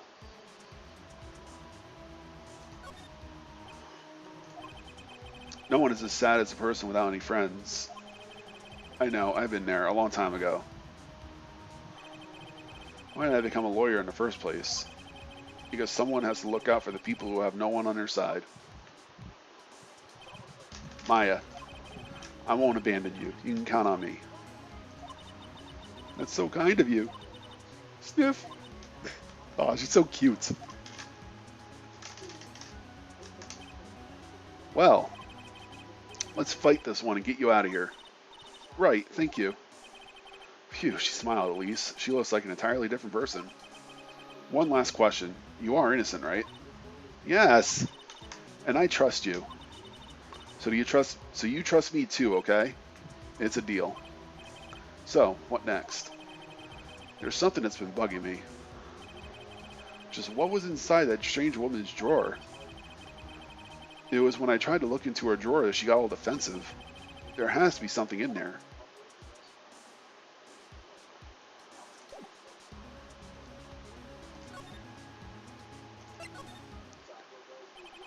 Good afternoon, sir. Excuse me, you are... Ah, I beg your pardon, sir. I am the bellboy of this establishment, at your service, sir. Oh, right. Excuse me. I just came up to deliver room service, sir. Do you know where Miss May might be? I believe our guest, Miss May, is currently using the facilities. If you don't need for anything, I'll be taking my leave. Please, stay as long as you like. Enjoy. Yeah. Wait, no, hey! Why does it seem like every time I come here, I end up embarrassing myself? Wait, now's my chance to snoop around a little bit. I almost forgot something. Yeah, you came back so quick. I want to ask you to inform Miss May that there is a message for her. Please tell her that Mr. White of Blue Court phoned. Oh, right, sure. Mr. White of Blue Court? Where have I heard that name? White. That was his name. My sister told me. White was the name of the guy who ruined Mia and Maya's mother. Could it be a coincidence?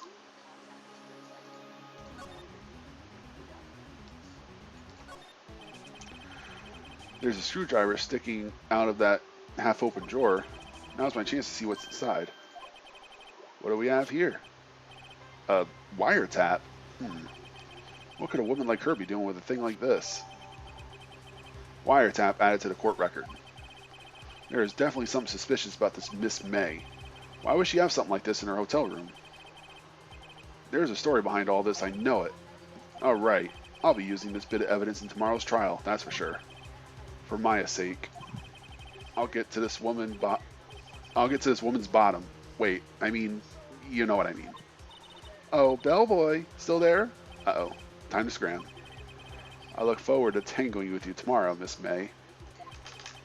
In court. Yeah, I kind of want to get to that woman's bottom, too. Yeah.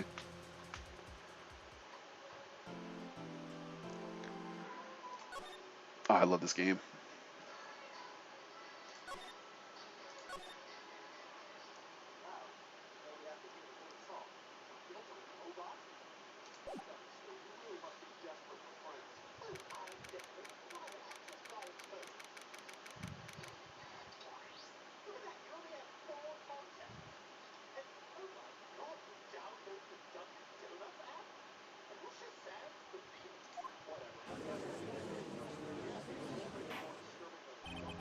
Court is now in session for the trial of Miss Maya Fey. The prosecution is ready, Your Honor. The defense is ready, Your Honor. Miles Edgeworth. I better not show any signs of weakness today, or he'll be on me in an instant. Mr. Edgeworth, please give the court your opening statement. Thank you, Your Honor. Defendant, Miss Maya Fey, was at the scene of the crime. The prosecution has evidence she committed this murder, and we have a witness who saw her do it. The prosecution sees no reason to doubt the facts of this case, Your Honor. I see. Thank you, Mr. Edgeworth. Let's begin then. If we may call our first witness, Your Honor.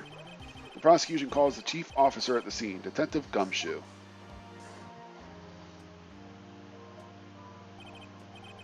Witness, please state your name and profession for the court. Sir, my name's Dick Gumshoe, sir. I'm the detective in charge of homicides down at the precinct, sir. Detective Gumshoe. Please describe for us the details of this murder. Very well, sir. Let me use this floor map of the office to explain. The body was found by the window here. And the cause of death? Loss of blood due to being struck by a blunt object, sir.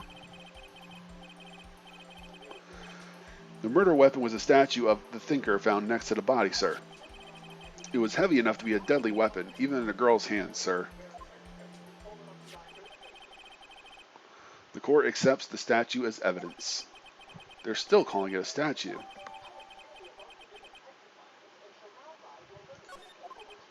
Now, Detective. Yes, sir?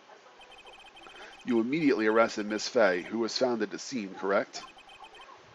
Can you tell me why? Yes, sir. I had hard evidence she did it, sir. Detective Gumshoe. Please testify to the court about this hard evidence.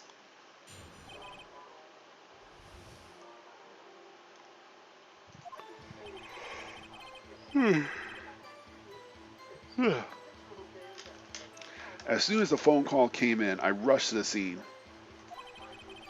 There were two people there already. The defendant, Miss Maya Fey, and the lawyer, Mr. Phoenix Wright. I immediately arrested Miss Maya Fey. Why? We had a witness account describing her. The witness saw Miss Maya Fey at the very moment of the murder. The very moment, you say? Very well. Mr. Wright, you may begin your cross-examination. Yes, Your Honor. Cross-examine what? Couldn't see a single contradiction in that testimony. Whoosh. Smack. Hey, Maya just threw something at me. What's this? When my sister couldn't find any contradictions in a witness's testimony, she would bluff it and press the witness on every detail. Witness always slips up and says something wrong. It works lots of times. I should have expected Maya would know some of her sister's tricks. Alright, let's give this a try. Something the matter? No, Your Honor. I'd like to begin my cross-examination. Poor Phoenix. As soon as the phone call came in, I rushed to the scene. Press. Who do you say you got the call from? Hey, pal, don't play dumb. You know who. The call was from a customer at the Gateway Hotel right across from the crime scene. Okay, I pressed. Not sure if it did much, though. Right, please continue. There were two people there already. Detective Gumshoe, how long would you say it took between you receiving the call and your arrival at the scene of the crime? Right, I'd say it was about 3 minutes. That's pretty fast. Our motto this month is quick response. That's how I got there before the killer got away. Indeed. So, tell us who the two of the people you found at the scene were. Yes, sir. The defendant, Miss Maya Fey, and the lawyer, Mr. Phoenix Wright.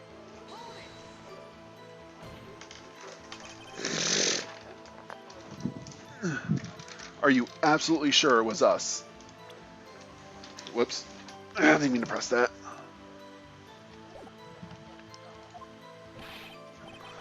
Listen, pal. Your dumb act will only get you so far.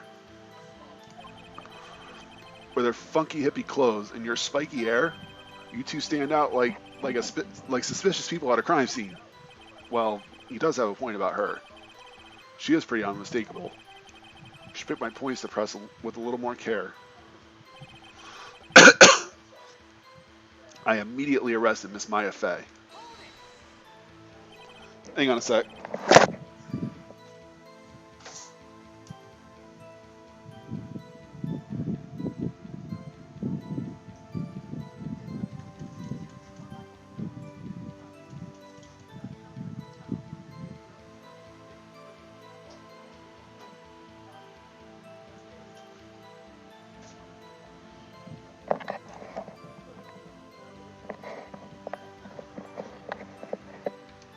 Sorry. Why is that? What's your reason? Why? We had a witness account describing her. Hold on just 1 second. Yeah? If I heard correctly, you said you arrested her because you had hard evidence. She did it, correct? Huh? Did I say that? Me? I heard you say it. You did say it. You said it. Exactly what about this suspicious woman in pink's claim was hard evidence? What? Miss May isn't suspicious, and she sure isn't pink, pal. Well, I guess she is pink. That's enough, Detective Gumshoe. You have any more solid proof other than her claims, Detective? Guess pressing can have its advantages. Yes. Sorry. I got the order of things mixed up in my testimony, Your Honor, sir. There was something I should have told you about first, Your Honor. Very well, Detective. Let's hear your testimony again.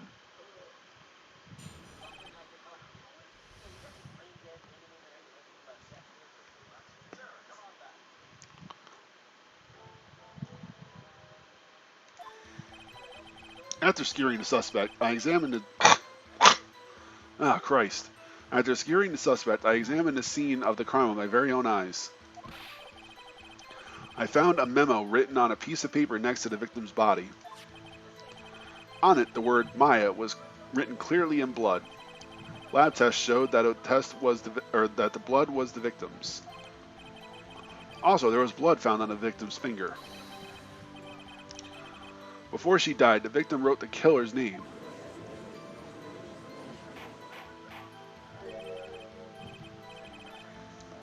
How do you like that? That's my hard evidence.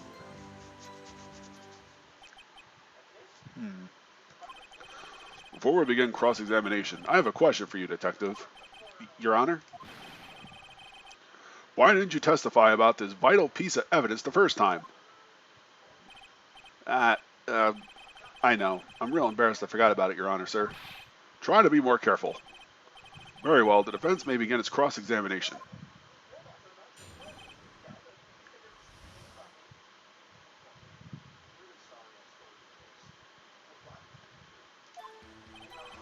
After securing the suspect, I examined the scene of the crime with my own eyes. And did you find any evidence? Now, don't jump the gun on me, pal. Just listen, I'm getting to the good part. I got a bad feeling about this.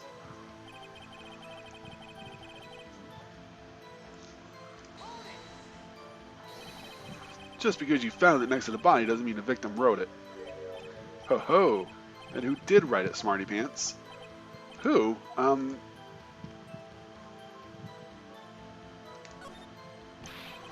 The killer. Anyone can see that. Oh. You're saying the killer wrote her own name? Buddy, please. She was framed. Hold on. If that's the case, where's your evidence? Irk. Ha! I guess that was a bit of a tall order for you. Those without evidence shouldn't open their mouths, Mr. Wright. Yeah, pal. Well, Detective, tell us what was written on the memo you found. Oh, it was the word Maya that was written clearly in blood.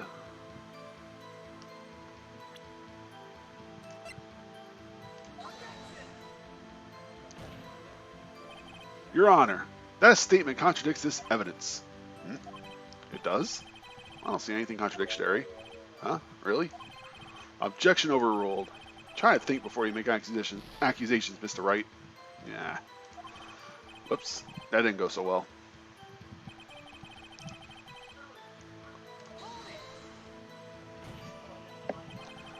You have proof it was Mia who wrote the note?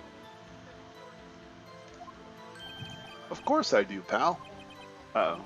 You sounded pretty confident. This might not be good.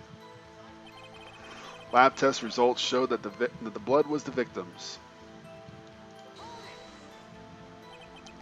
What kind of tests were these again? Huh? What kind? Well, I hear they take the little bits of the blood in her hermogoblins, hobgob, or the hermogoblin bobbin. I refuse to testify in this matter, pal. I'm no expert on blood tests. Yes, that was quite clear. You may proceed. You may continue with your testimony. Thanks, pal. I mean, Your Honor, sir. Detective Gumshoe. Yeah? I look forward to your next evaluation, as should you. Oh, that was a mess. Right, where was I? Also, there was blood found on the victim's finger. On which hand was the bloody finger, Detective? The right hand. She was right-handed. Ha! Nice try. Uh-oh. I guess it wasn't too hard to see what I was getting at there. Before she died, the victim wrote the killer's name. Detective Gumshoe. Do you get a lot of cases where the victim actually writes the killer's name? Sure. It happens all the time in the books and the movies. This isn't a movie, Detective. Oof. Let's talk about reality, shall we? I guess. I haven't heard of many cases, no. Do you find it a little odd that the victim would write down a name? Especially the name of her own sister? Yeah, actually, you got a point, pal. Stop it right there. The witness's opinion on the matter is irrelevant. The facts are clear. The victim wrote down the name of the accused. The victim told us the name of her killer.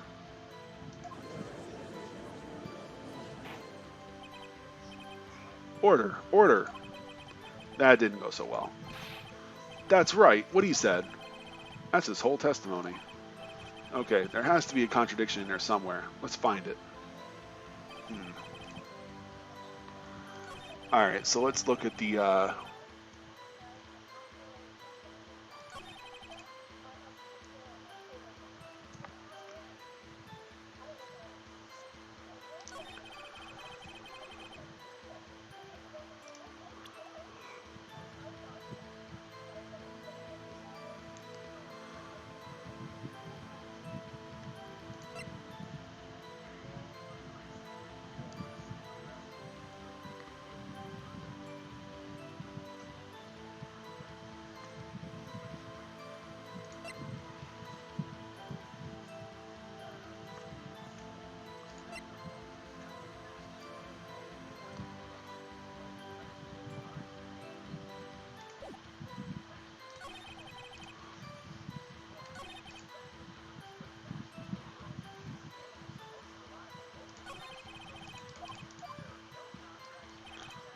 I think I know where.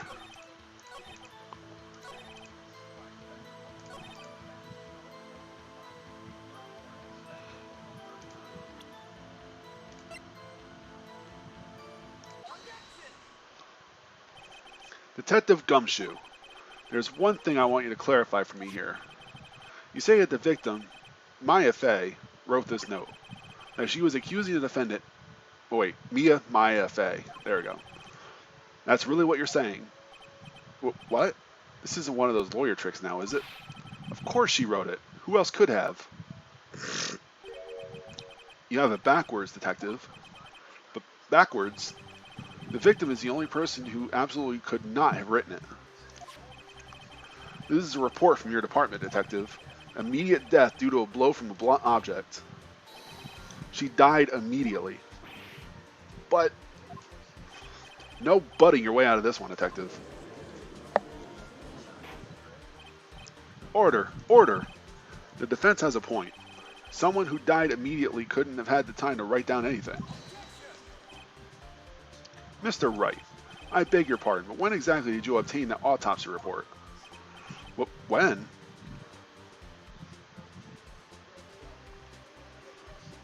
Oh, it's all good, man. It is. It was the day after the murder. The prosecution's point being, that autopsy report is outdated, Your Honor. What? A second autopsy was performed yesterday at my request. Death was almost immediate due to a blow from the blunt object. But there is a possibility the victim lived for several minutes after the blow. I received these results this morning. No way! Your Honor, it's quite easy to imagine that the victim did have time to write Maya. That is all. I see. Damn you, Edgeworth. Should have known you'd have something up your sleeve. Why, Mr. Wright, you look shocked. Something you want to say?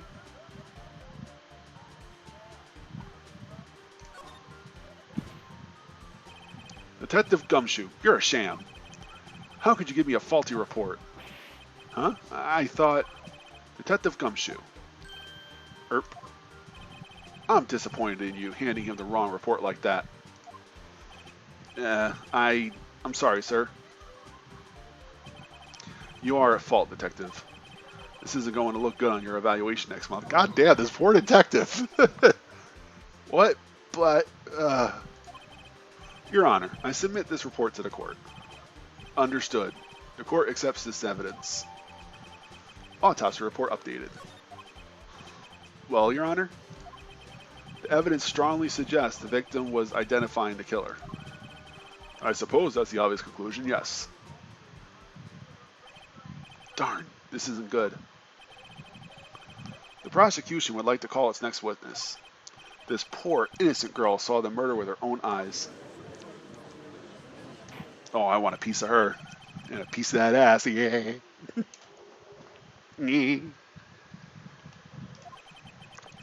Exactly what part of her is innocent? It's not her vagina. Witness, your name? Witness, your name, please. April May, at your service. Wink.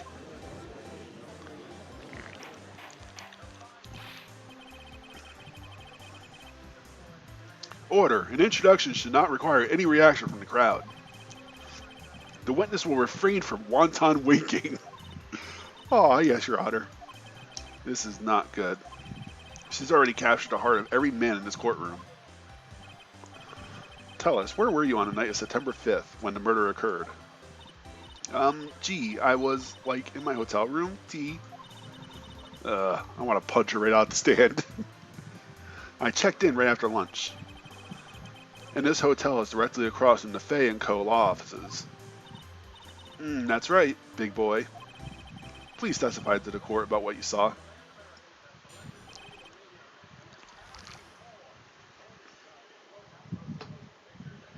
Here we go. It was 9 at night. I looked out the window, you know. And then, I saw a woman with long hair being attacked. The one attacking her was the mousy girl sitting in the defendant's chair. Then the woman, dodged to one side and ran away. But that girl, she caught up to her and she hit her. Then the woman with the long hair, she kind of slumped. The end. That's all I saw.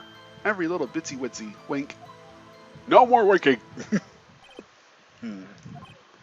Well, Your Honor, I see. This is a remarkably solid testimony. I don't see a need to trouble the witness any... Wait, Your Honor. Yes, Mr. Wright. What about my cross-examination? I thought the witness's testimony just now was quite firm. Did you? Mr. Wright, I understand you were Miss Maya Fay's understudy, were you not? You must know her techniques well. her cowardly way of finding tiny faults in perfectly good testimonies. But, hey, how dare you? Well, Mr. Wright, will you cross-examine the witness? Yeah, I'm doing it. Fuck you guys. I'll gladly proceed with the cross-examinations. If only because I have a feeling Edgeworth doesn't want me to. She has to have some weakness. Very well, you may begin your cross-examination.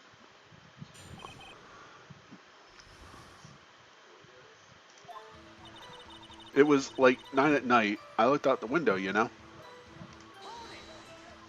Why? Whoop. God damn it.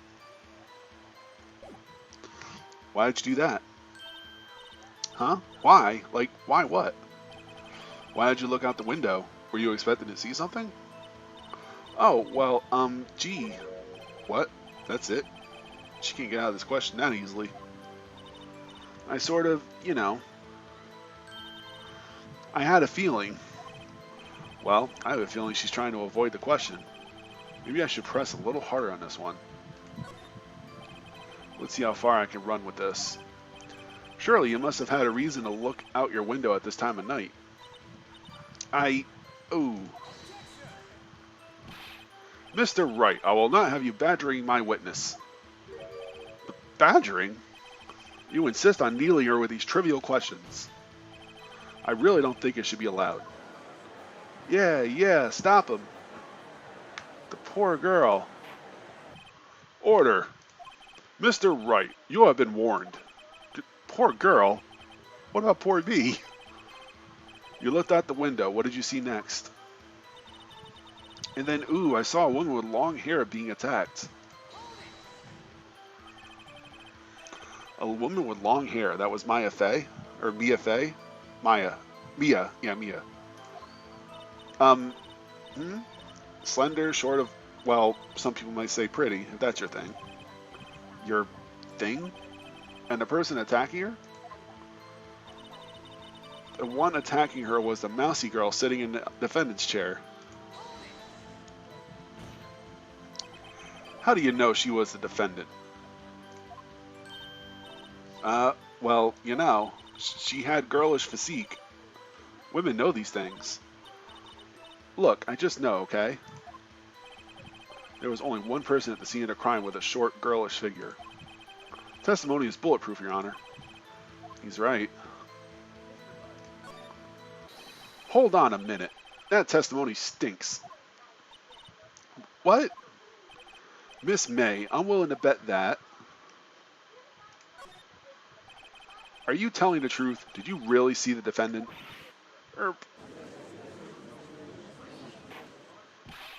Mr. Wright, what is the meaning of this? Yes, what is the meaning? Someone tell me, because I'm clueless about this, I mean. Okay. If you had really witnessed my client, Mia Fey, you would have noticed her clothes before noticing her physique.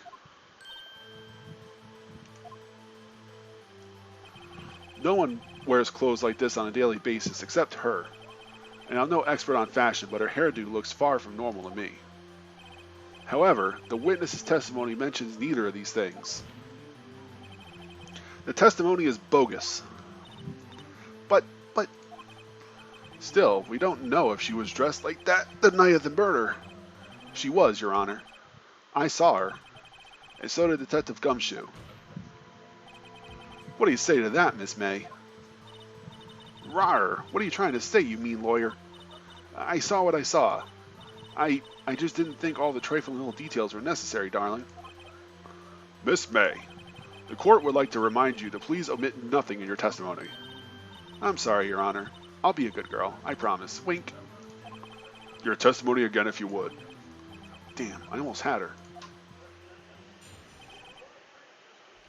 You bitch.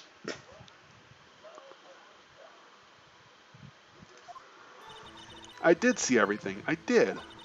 The victim, the woman, dodged the first attack and ran off to the right. Then the girl in the hippie clothes ran after her. And she hit her head. And she hit her with that weapon. I saw it. I did. That clock, the kind of statue clock, the thinker, I think. Well, does that accuracy of my report not startle you? Teehee. Oh, I could poke holes right through that. I see. I only wish you had been detailed from the beginning. Please begin the cross-examination.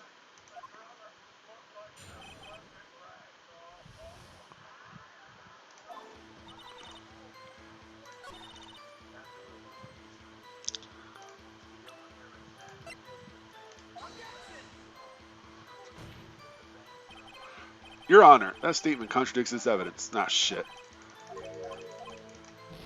I thought I had her for that. Whoops, that didn't go so well. That's alright, I got her on something else too. Then the hippie girl went after her. Share with that weapon. I saw it, I did. That clock on the kind of statue-y thing, the thinker, I think.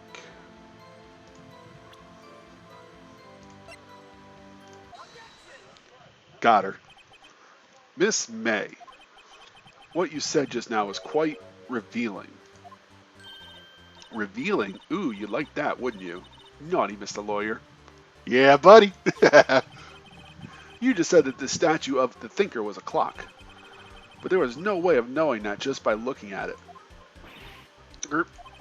Another person in much of the same position as you recently called this a clock, too. And he was found guilty of murder.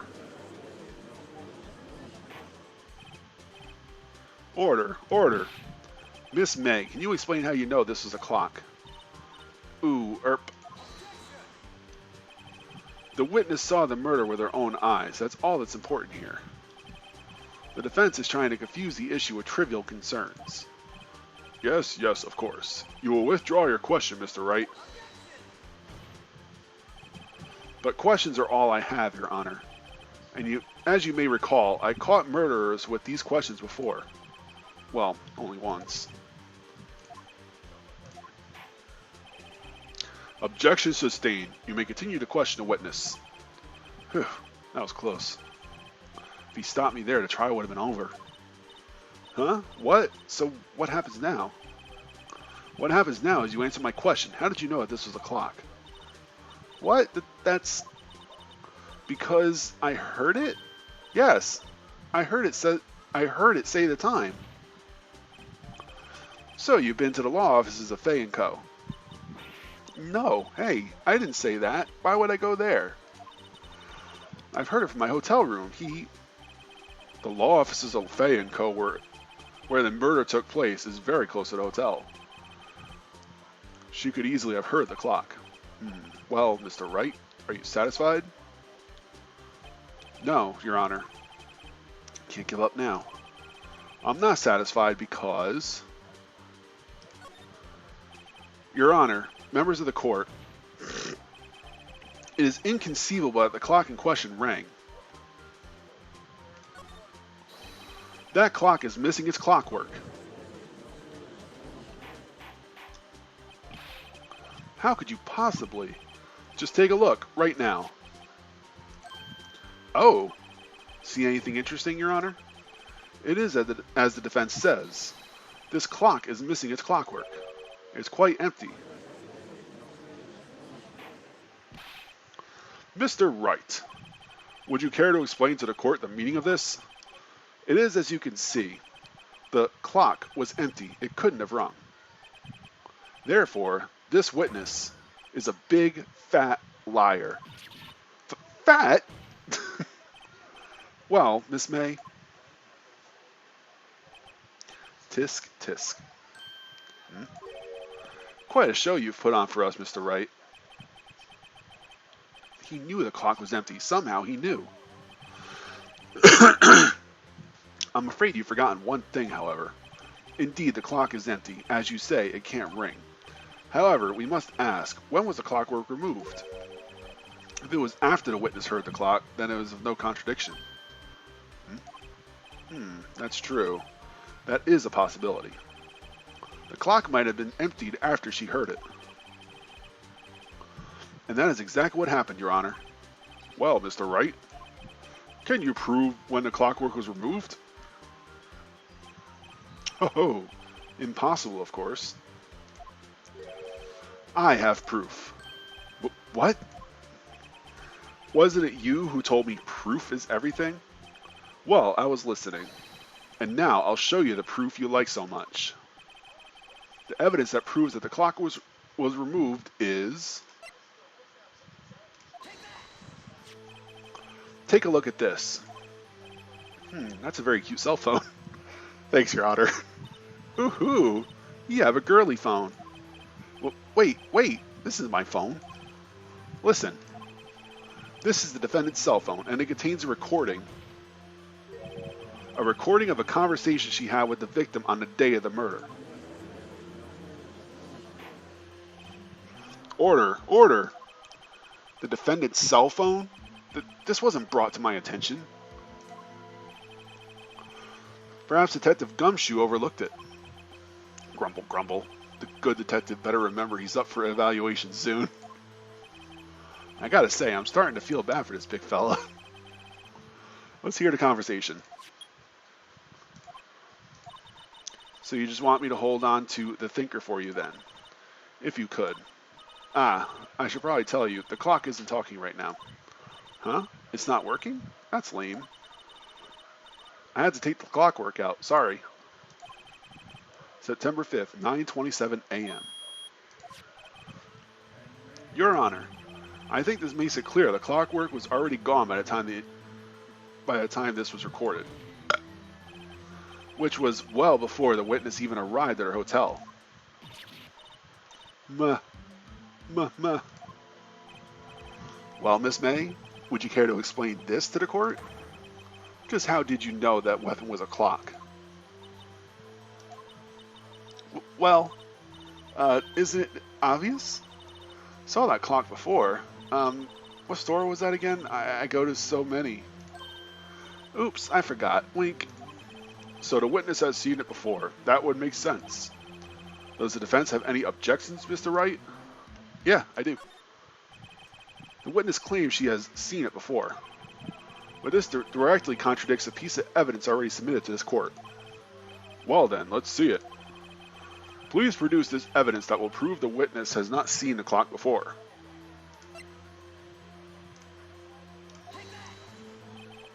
It's simple. This clock was never in any store, ever. What? A friend of mine made that clock. Only 2 exist in the world. And the one that isn't here is in a police station. Impossible. Everything is sold in stores. Miss May, I think it's high time you went shopping for a better excuse. Oh? Excuse is not on sale today? Good one, Phoenix. Ooh, oh ho ho.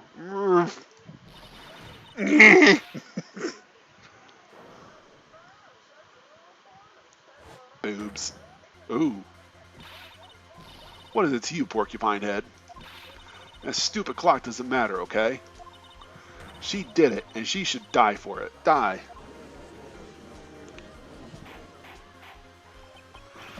Whoa! Let's not get ahead of ourselves. Well, this is a court of law, and the witness will remain calm.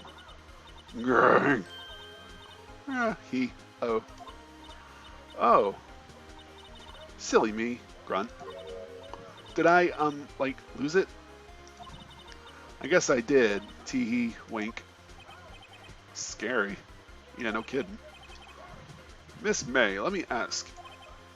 Tell me, how did you know the weapon was a clock? Ooh. She does not like me. Oh dear. Does the defense have enough opinion of this behavior? Okay, this is it.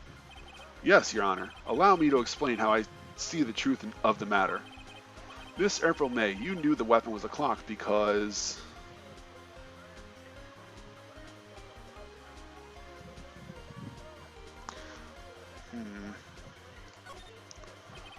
The witness had never held a clock in her hands. However, she had heard that it was a clock. She heard? That is correct, Your Honor. There is no other way she could have known the thinker was a clock. And I could show you the proof. Well, this is interesting. Let's see it then. Show me evidence proving that the witness had heard the murder weapon was a clock. Phone tap. Take a look at this. Ah, that? I found this in Miss May's room. Mr. Wright, please explain to the court what this is. Miss April May, you were tapping the victim, Miss Maya Fay's phone, weren't you? Were you not? Grrr. Your Honor, this is irrelevant. I'm not entirely sure that it is. Objection overruled. It troubles me that our witness was in possession of a wiretap. This is outrageous. Does the defense truly claim that the witness was tapping her phone? Absolutely. Even if that was the case, which is not, you still have to prove one thing.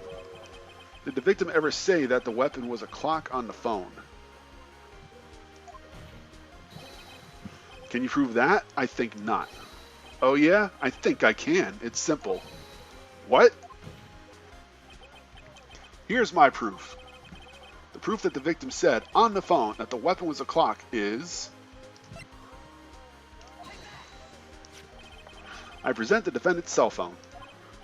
Yes, we've seen that. Listen once more to the conversation between the defendant and the victim. Mia, what's up? Yeah, I haven't called in a while. Well, actually, there's something I want you to hold on for me. Again? What is it this time? It's a clock. It's made to look like that statue of Thinker, and it tells you the time. Miss April May, you used a wiretap to listen in on this conversation. That's how you knew the Thinker was a clock. Am I wrong? Your Honor, this is ridiculous. Your Honor, look at the witness's face. Does she seem amused to you? The defense demands an answer. Witness, answer the question. Do you tap her phone? Miss May. Shut up, all of you. What gives you the right to talk to me like that? You lawyer. ...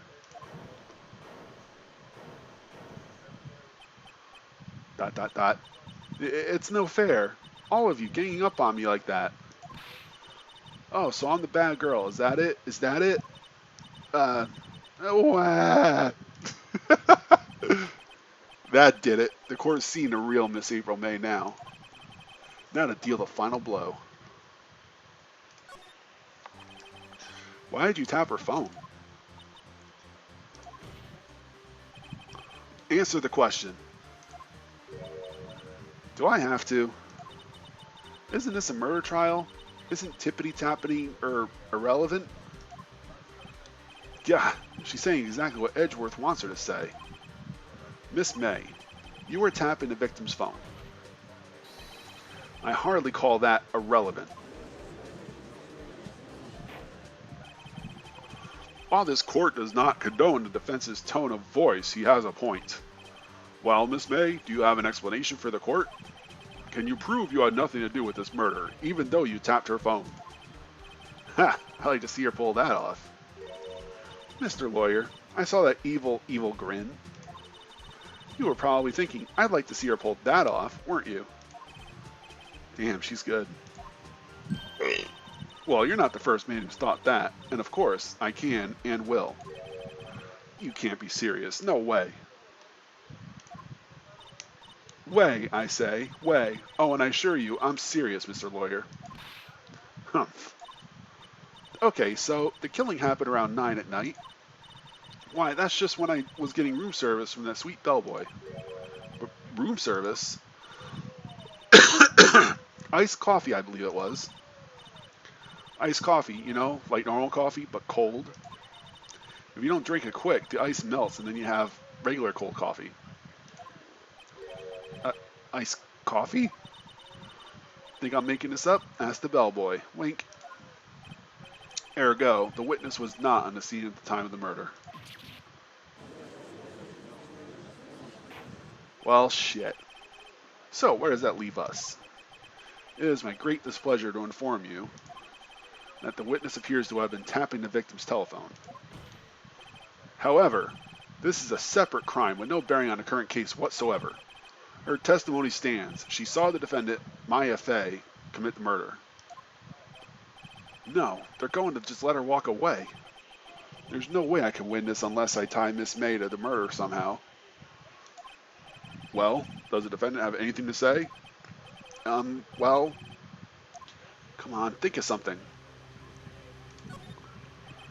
The defense would like to call the hotel bellboy as a witness. There's something suspicious here, and I'm going to get to the bottom of it. I think you've sunken quite low enough already. I object to calling the bellboy. Why? What's your reason? Because I hold that the wiretapping had nothing to do with the killing. However, if you agree to one condition, I'll consent to calling this witness. Condition? If Miss April May's alibi is not called into question after you examine the bellboy, then you will recognize that Miss April May was not the killer. Thus, she is innocent. And thereby, you must also accept the verdict of guilty of Miss Maya Fey. That is my condition. What? Better find something suspicious in that bellboy's testimony. Otherwise, Myra will be declared guilty on the spot. What should I do? Alright, I've got nothing to lose except for, well, everything. Understood. I accept your condition. Humph. Fool. You fell right into my trap. Uh-oh. Wait. Very well. The court calls the hotel bellboy to the stand.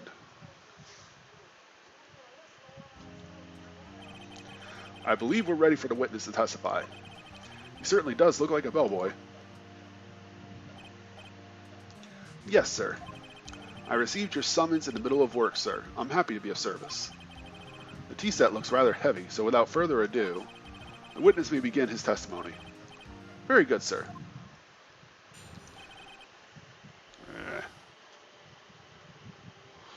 Alright, here we go. Game face is on, baby.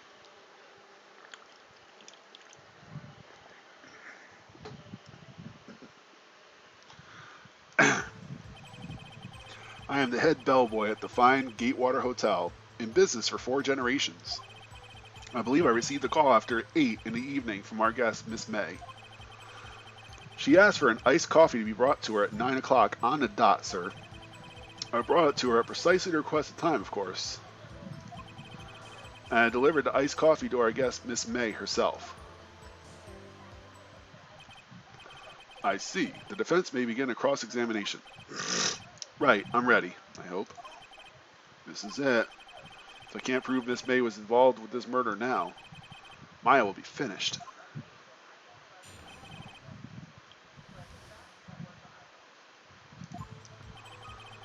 I am the head bellboy at the fine Gatewater Hotel, in business for 4 generations.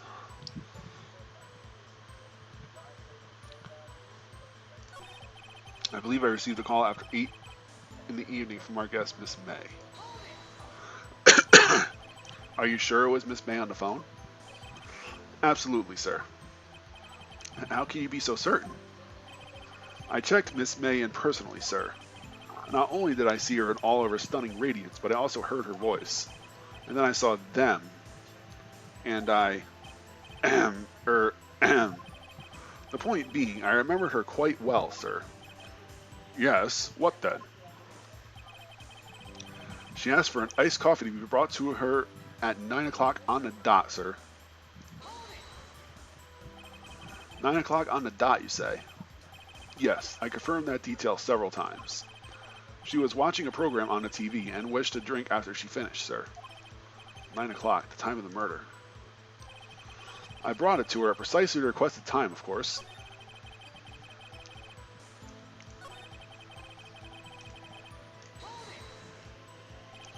Precisely 9 o'clock then. Precisely, exactly, and most definitely, sir. 9 o'clock p.m. How could you be so sure? Miss May was quite insistent that it be brought then. Oh, bellboy, tea, I'd like iced coffee at exactly 9. Something like that, sir. Therefore, I knocked on her door at the crack of 9 o'clock, sir. Why would she be so particular about the time? I delivered the iced coffee to our guest, Miss May herself. You are sure it was Miss April May herself? Absolutely, sir. Absolutely? Yes, sir. As in, so very absolutely, sir. It's an endearing mannerism of mine. How come you're so very certain? Well, when I brought the room service, sir, so the guest, sir, favored me with an embarrasser, sir. Embarrasser? Is that French for embrace? It's French for kiss, sir, but not a French kiss, sir. More like a peck on the cheek. Why would she have done that? I believe, perhaps, she was momentarily swayed by my prim demeanor, sir. It was a moment I shall never forget, sir. Sounds pretty fishy to me. I think our Miss May was up to something. I wanted the bellboy to remember her. It's no good. There's nothing there. Is that it? Tisk, tisk. Finally, you understand. This bellboy has absolutely no reason to lie. Now, if I have any decency, you'll end this rather tedious cross-examination here.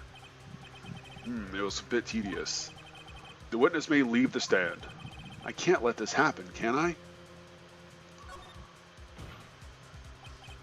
Wait a minute. Please wait. Yes? Does the defense have something to add? One last question. Let me get one last question. Your Honor, I must object. This charade of justice has gone on long enough.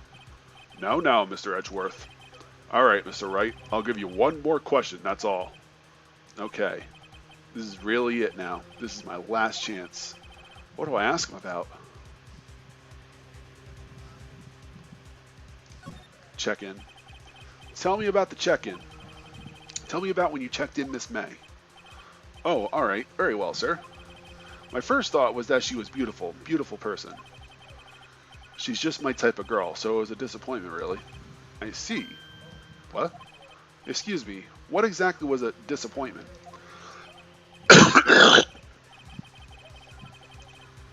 Well, I am not without charm, sir. But even I'd have the chance with her lover there. What did he say? What did you say? Rather, quite. Bellboy, tell us the truth now. Did Miss May check in with another person? I object. That was objectionable.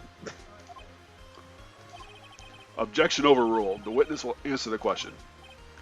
Yes, I see. Why did you not mention this in your testimony? Well, sir, you didn't ask.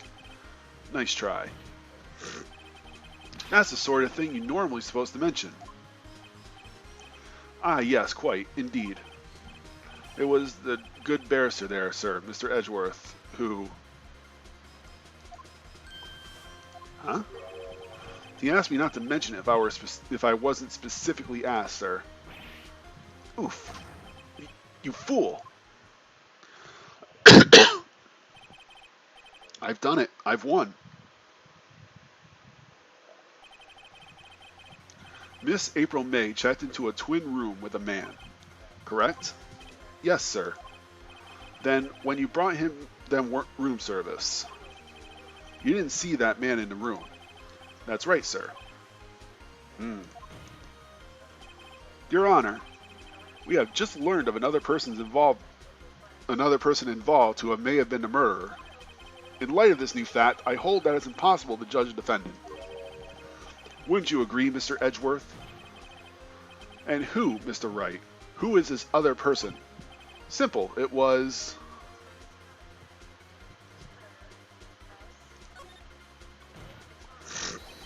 the man who checked in with Miss May. Oof. Your Honor, as has been previously revealed, Miss April May was tapping the victim's phone. Yet Miss May herself was an alibi at the time of the murder, or has an alibi at the time of the murder. However, that does not clear the man that was with her. The bellboy saw no one else in the room at the time of the murder. My, what a convenient little setup, but it's too late. Too late? Suppose you'd like it if I was too late, wouldn't you? After all, it was you who hid the presence of the other man from his court. Oof. Upstart. Amateur. These accusations are ludicrous. Enough. The court acknowledges the defense's argument. I expect the prosecution and defense to look into this matter fully. Am I understood? Yes. Yes, Your Honor. That is all today for the trial of Maya Fey. Maya. Court is adjourned. Oh, we got through that by the skin of our tits.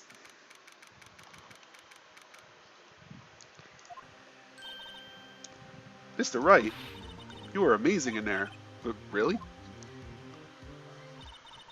I think I might be your newest fan. Oh, I was just doing my job, you know? Yeah. Then again, that other attorney was pretty cool too. Huh?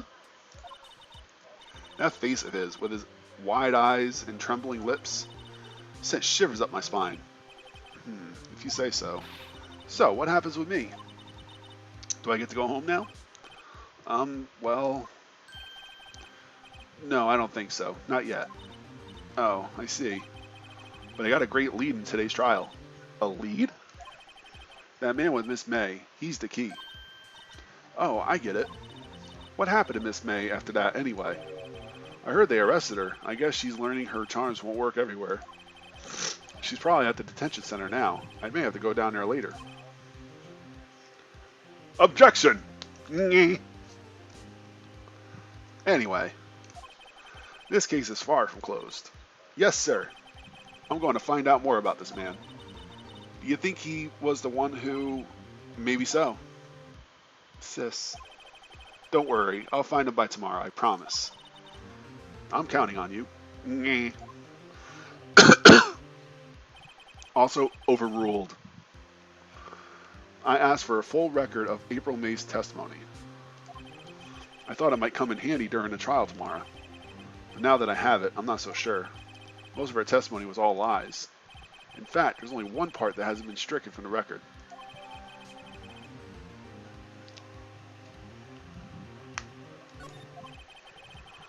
I don't know how much good this will do me at all now. Anyway, time to hit the pavement and do something investigating. Maya doesn't belong in that detention center, and it's up to me to set her free. To be continued.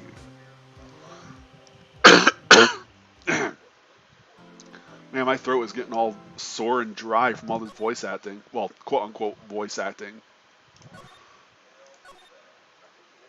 It's all pretty cringy, and I'm the one that's doing it. I'm doing the cringing, and I'm doing the voice acting.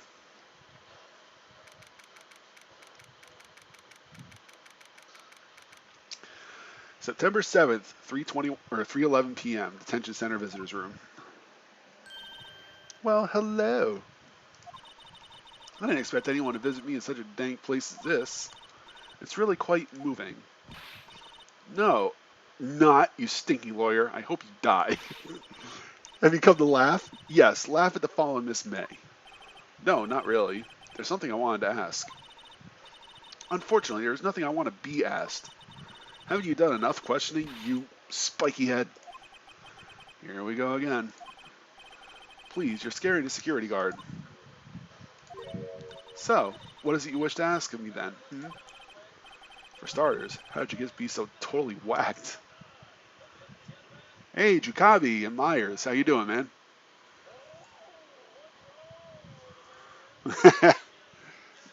Yeah, it's... a lot of these characters are very distinct. Love this game. Alright, so let's examine. See if this guy's terrified.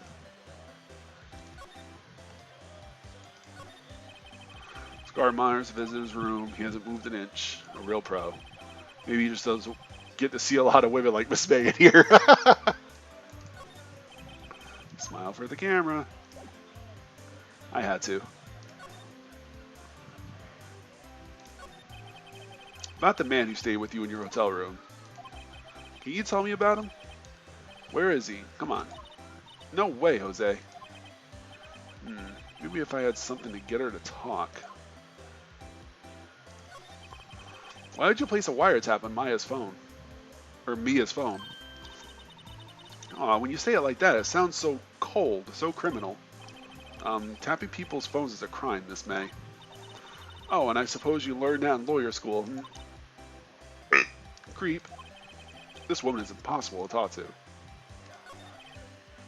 Say, why are you so angry? I mean, you don't look like a bad person.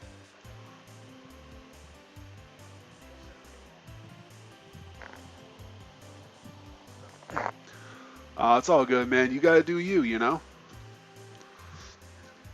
And you don't want me tainting that creative process. I'd probably burn brain cells with the content I put out. Yeah.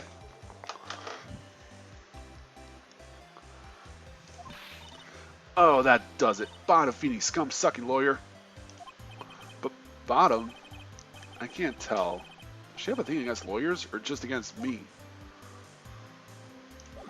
Man, look at that face though. Look at her twitch. Look at that eye twitch. It's like looking at a mirror, except, you know, if I was hotter.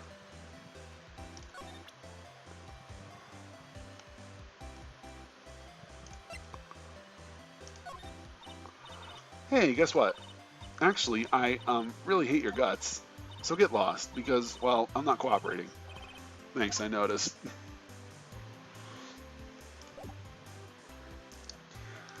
Alright, we're not getting anything out of her right now.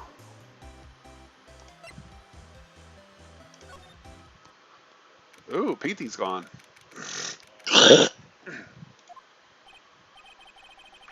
Huh, looks like Rosberg is out today. Again. Maybe he's avoiding me for some reason?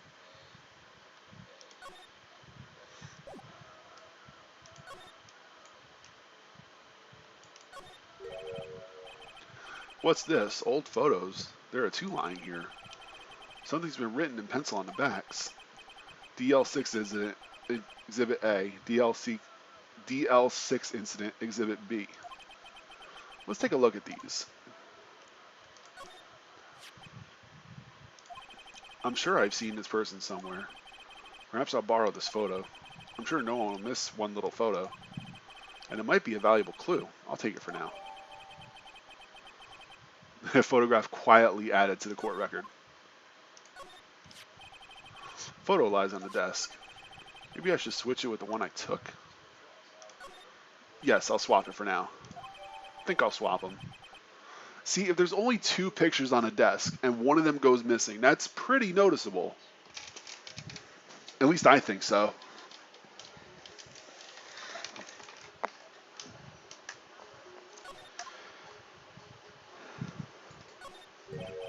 Wait a second. Wasn't there a giant painting hanging on that wall? Yeah. Yeah, it was a painting of...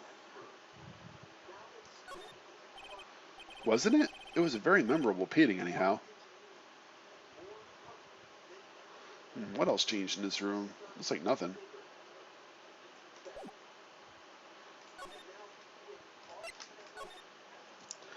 I've also been making some levels for Mario Maker 2, but slow progress. Not to plug, but 2 new ones are ready for you, and 3 of them got an update from watching you play. Oh, very nice. I'll have to check them out.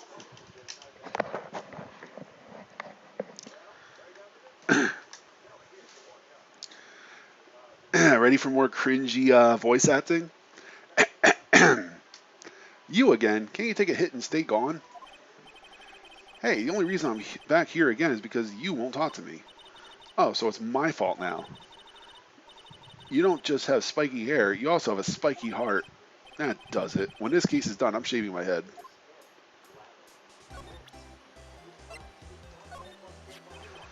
Have a look at this. Look, I've said several times, I'm not telling you... Where did you... Aha, a reaction. This is him, isn't it? What? Who? When? Why? It is him. This is the man who stayed in your hotel room the night of the murder. No, that's not right. Nice try, nice try, Miss Cooperative. Do you have the proof that it was him? Yeah, proof. Show me proof. I'm so close. Alright, you want proof? I will go get you proof. Minor spoiler, he never shaves. I figured. Ah, welcome, sir. Quite the performance today, if I dare say so myself. Oh, thanks. Sorry for putting you on the spot like that. No, no, not at all, sir. Your efforts today can only help the Gatewater's rep, as they say. Huh? Rep? Yes, our reputation will swell as the hotel where the murderer used a wiretap. We could charge a premium for the room, of course. It'll be great for business, sir. Whoa, whoa. Miss May hasn't even been charged with the murder. I, too, will become famous. The bellboy who brought the murderer iced coffee. Why do I feel like we're both stuck in the same bad dream? So, you are our honored guest. Please let me know if there's anything I can bring you. Yeah. Oh, God, I love this fucking game.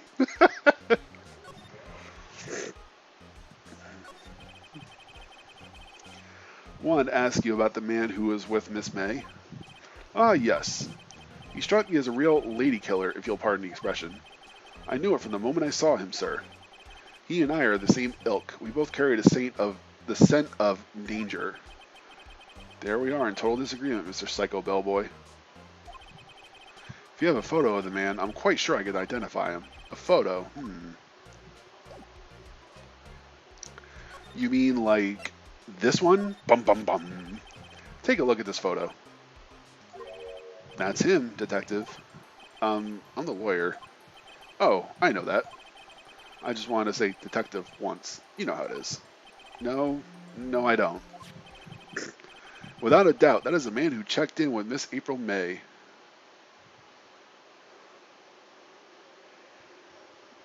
Yeah, I was thinking that as soon as I heard the name of the hotel. That they should have had like a Nixon character somewhere in the mix.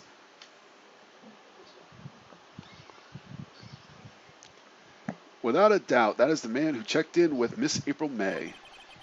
How about I write an affidavit swearing that it's him? An affidavit? This guy is way too excited about this. You know what? Fine, write it. Well, sure. Why not? Yes! I've always wanted to write an affidavit, sir. From henceforth, I shall be known as the bellboy who swore the affidavit. Just hurry up and write it.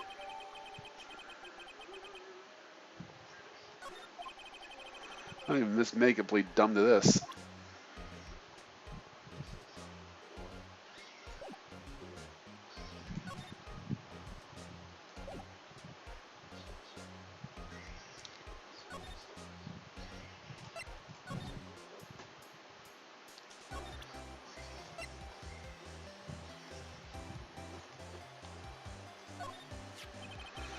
Could you have a look at this? What's that? The bellboy's affidavit. It tells us everything he saw. Such is the man you checked in with. Who was most definitely this guy. Grr. Now I'm getting somewhere. I'll go easy on her. Okay, okay, she's vulnerable now. I should be gentle. Miss May, it will be easier for me to hand this affidavit to the police. If they get involved, wouldn't your boss be even more, inconvenienced? All I want is a little chat with him. You won't tell me? Is that all you have to say? Yes. If it's so easy for you to get the police involved, then why don't you? Somehow I think you're not up to it, Show them a little kindness and they jump all over you. The opposite effect of what I hoped. Aw, smirk. Poor little lawyer. And you were so close. This isn't working. I think I've worn out this piece of paper's usefulness. Damn it! Bellboy's affidavit discarded. The man in this photo is the one I want. Why did April May not want to talk about it? She must know him.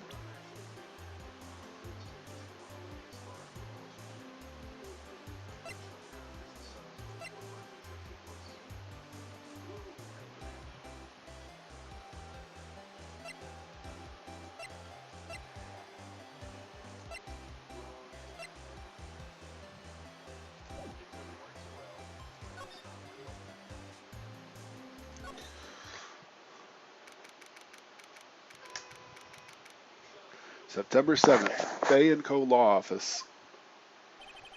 Looks like forensics is taking a day off today. Got their gumshoes nowhere in sight. The police really gave this place a working over. Doubt there are any valuable clues left.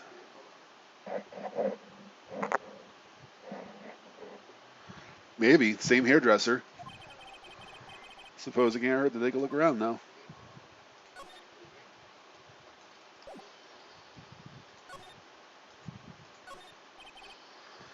Mia's desk, perfect as always, blah, blah, blah. Sky is blue, so am I, blah, blah, blah.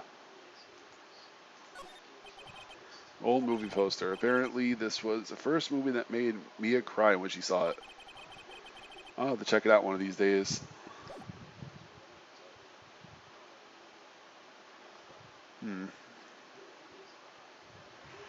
There's nothing for me here.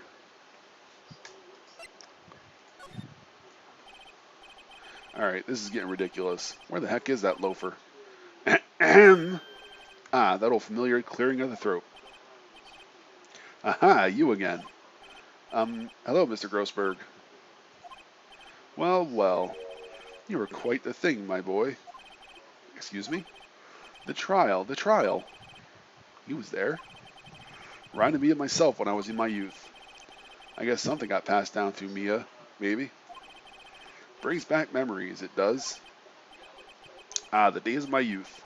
Like the scent of fresh lemon, you see. I apologize. It was a little bit too much for me, my boy. Seeing you today, I appreciate the reminiscing, but I'd much rather you gave me some information.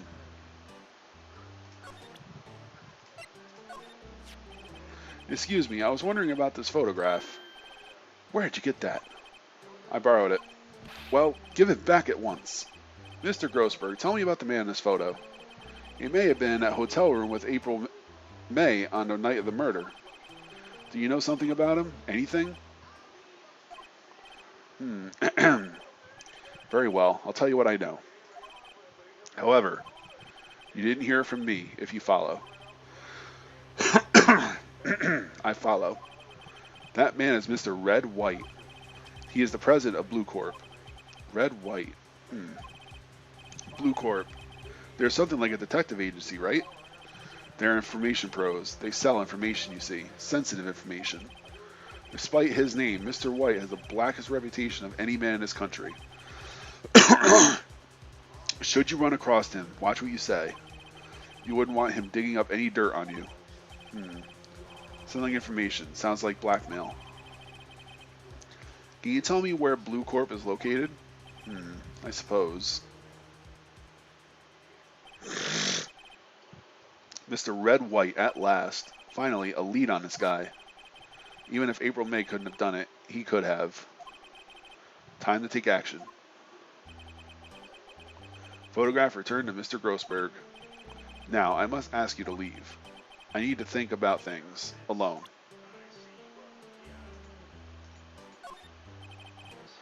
I beg your pardon, but I am not at liberty to speak on the matter. Oh shit. I hit present by accident.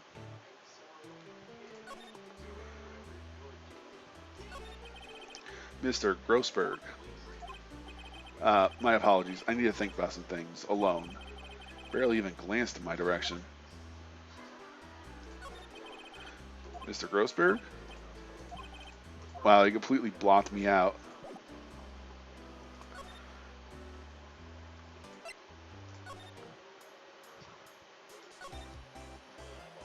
Oh, I thought I was going to rub it in her face and I found out who that was. Maybe I can. No, I can't. I can only show her evidence. I can't show her, like, people profiles. Oh, wait, can I?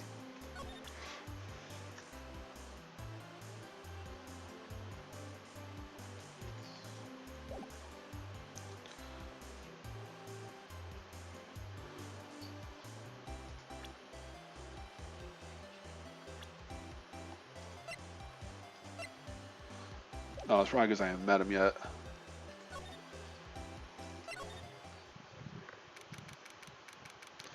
September 7th, Blue Corp office, CEO's office. What's with the surreal decor?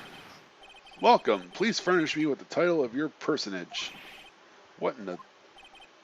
Your name. What is your name? I was just inquirably asking the title that you go by. Wright. Phoenix Wright. Inquirably? Mr. Wright, is it? Right, I see. Splendiferous. Perhaps I have intimidated you with my giantesque vocabulary. Yo, some of these are painful to read. What is this guy's problem? I'm Red White, CEO of Blue Corp. You know, corporate expansion official. My business dealings bring me into contact with the elite of the elite. So I am afraid I am not used to conversing with the wordly challenged. What a fruitcake. Let me guess. You are an attorney fresh out of law school, are you not? That's the only explanation for why you would come to meet me like this. What does he mean by that? No matter. So, what business does a mighty lawyer like have with a man such as myself? Yipes. This guy's arrogance meter is off the scale.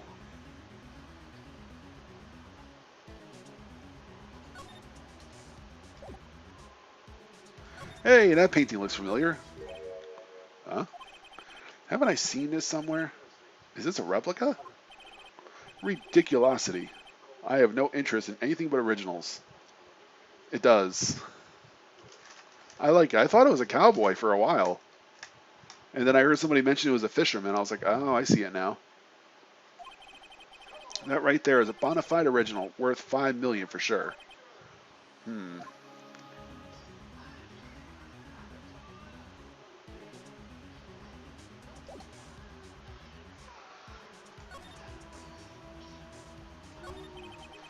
Miss May is an employee of Blue Corp, is she not? Correct. She is my secretariat. What a shock it was to hear what she has done. What she has done? You mean a wiretap? Indeed, she is paid to answer phones. Tapping them is not in her job description. She does gather information for us as part of her duties, but I assure you, we do not condone illegal methods. It is inevitable that she would do this. Sounds like he's trying to turn Miss May into a scapegoat. On the night of the murder, you were in April May's hotel room. Who can say? I seldom pay attention to mundane details such as time and place. My motto is, don't worry, be happy. Still, Mr. White, the hotel bellboy has stated on the record that he does remember you very clearly. No matter, the bellboy can say what he pleases. I still won't talk to you.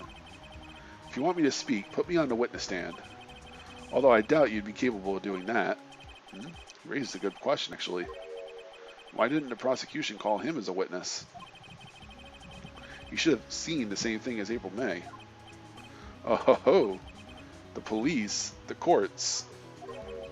To me, they are mere toys, playthings for my amusement.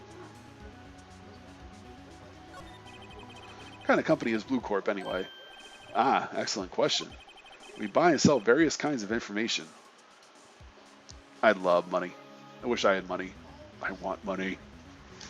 We buy and sell various kinds of information. We are a company of the future, you might say. We are the future. Sell information? In just 10 years, I built this business up to the grand office you see now. Ah, in case you were wondering, Blue Corp is named after the color blue. No shit. I am Red White of Blue Corp, as founder and CEO, named it so. And why, you ask? Because I like the color blue, of course. Fantabulistic, is it not? There's something that's been bothering me. Yes, what might that be? That big painting on the wall over there.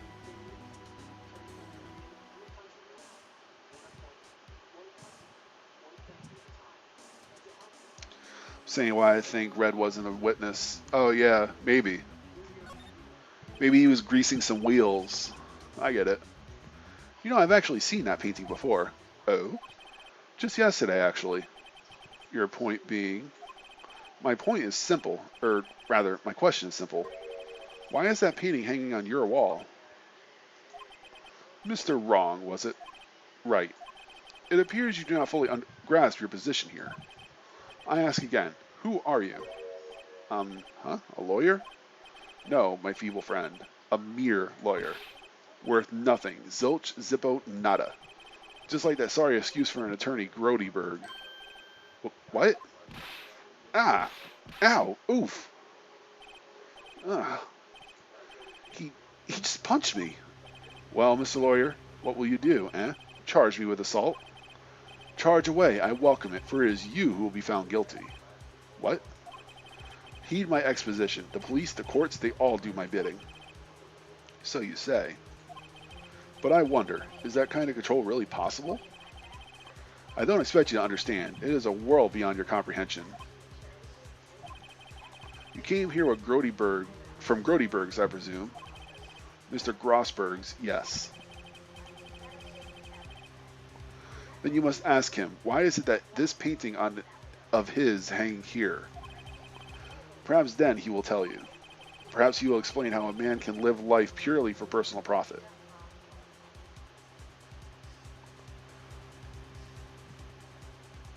It is. Like I was saying before that I played the whole trilogy like years ago. And it's just great. Like as soon as I saw it on Steam, like I had to get it.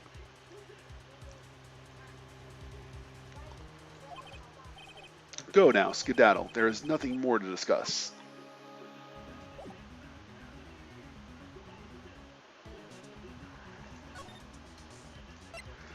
This fat bastard has some explaining to do. Huh? I don't think he's noticed me standing here.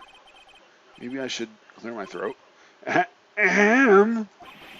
Jumping Jehoshaphat's. Oh, you. What's wrong? You look so pensive, like an old man at the end of his days. I'm not senile yet. I was just thinking about this whole mess. Something's really bothering him. That much is clear.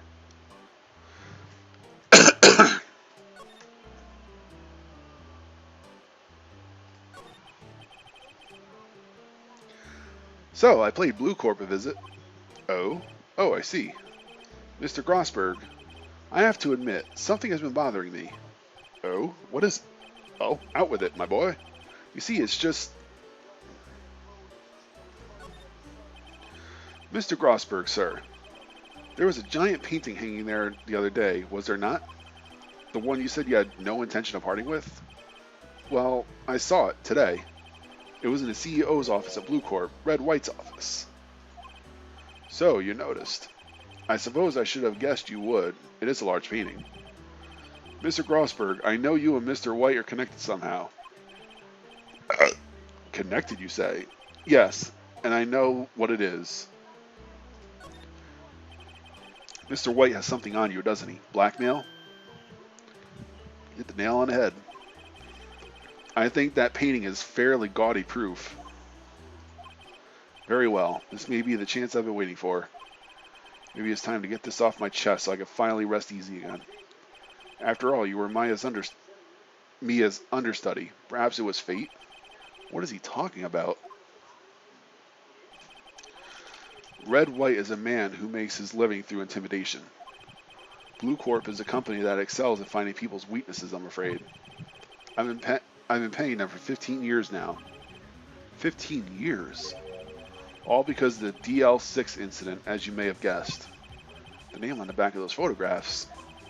As you suspected, I could not stand the defense of Maya because of this. Maya. I keep fucking their names up. God damn it. White would have destroyed me if I did. So that's the connection. It is hard for me to tell you this, my boy. But arresting Red White will be nigh on impossible. Impossible? Why? He has information on everyone. It gives him an iron grip. He owns judges, attorneys, prosecutors, police, and politicians. What? They are bound, unable to do harm to themselves and therefore to him. Don't look at me like that. What you see is nothing more than the weight of many years.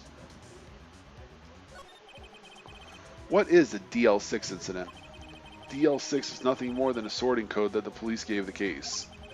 It was 15 years ago now. I received a request from a medium, a spirit medium. A medium? Her name was Misty Fey. Fey? Indeed, she was Mia's mother.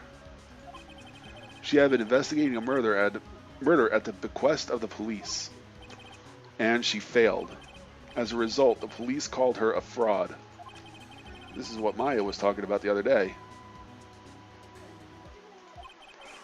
I did all I could for her, and in the end, cleared her of wrongdoing. That murder case, however, remains unsolved to this day.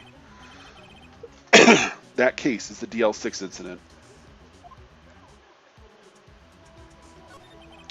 Why were you blackmailed over this, Mr. Grossberg?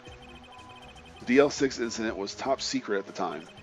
It made sense. The police didn't want people to know that they were using a medium. They couldn't let people know. But one person found out. I told him. You told White? He offered me riches. It is an embarrassment to me now. But I taught. The police were mocked far and wide. In secret, they began looking for the one who sold them out.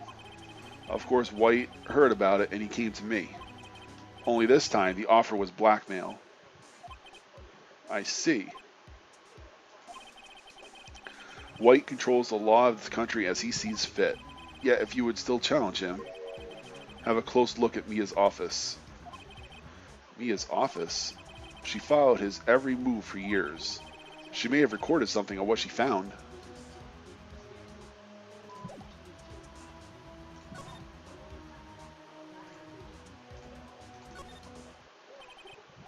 It's funny, looking at this room, it seems so normal. Hard to imagine a murder took place here. Mr. Grossberg said that there would be clues. Maybe I should have another look.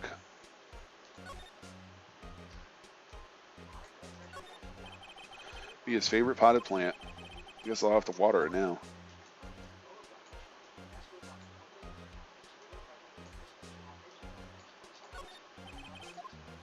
No clues there. All the cases the chief has ever worked on are filed here. They're in alphabetical order. Let's take a look. Which file should I look at?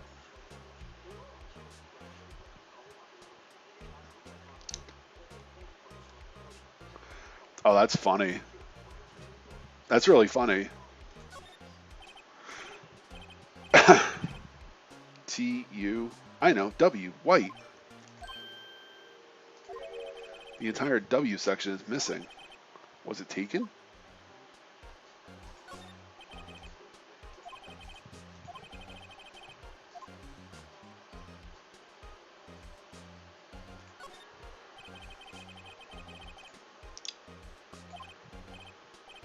ABF, Misty Fey. That's Mia and Maya's mother. Should I take a look? Read it. I have tarnished the Fey name, leaving only these words. My mother vanished. I was determined to find the one who made my mother blame herself in this way. It's a big L for the missing W. Yeah. Yeah, it is. I was determined to find the ones who had made my mother blame herself in this way. Using the power that runs in my family, I held an audience with the dead. Finally, the names of two men surfaced. One was Marvin Grossberg, a lawyer who sold my mother's information for riches. The other was a man who sold that information to the press. This parasite, who makes his fortune on threats and coercion. His name is... the record stops there. So Mia knew Grossberg.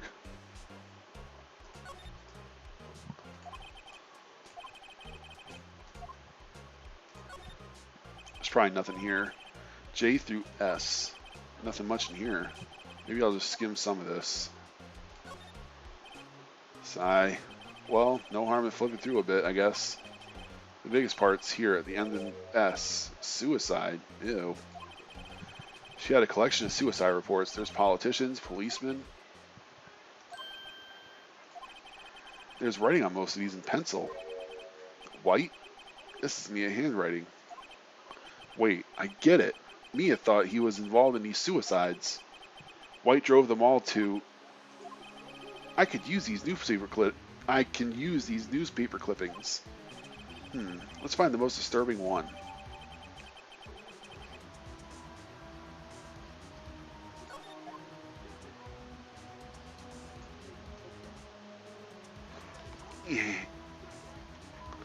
Alright.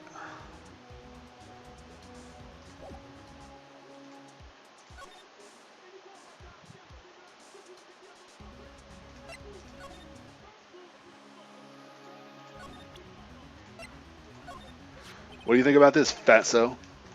I found this in Mia's files. So she was investigating Red White as I expected. Well, if you wanted to challenge him, you could present this in court. Not a bad idea.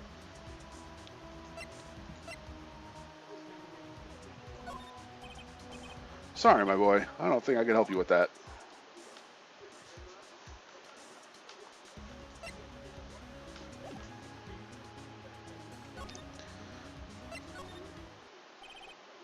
Apparently, Miss May is in for questioning.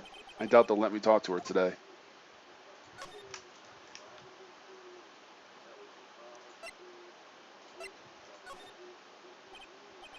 The bellboy seems to be out. Huh? The sound of water coming from the shower. La-di-da, money making, money making. I got the money making blues. Someone seems to enjoy washing the showers.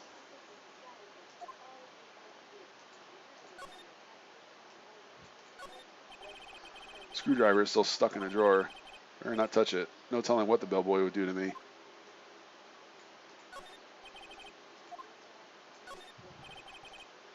Bottle of 2 glasses, blah, blah, blah. Don't touch them. Nice weather again today. I can see the Fay and Co. law offices, of course.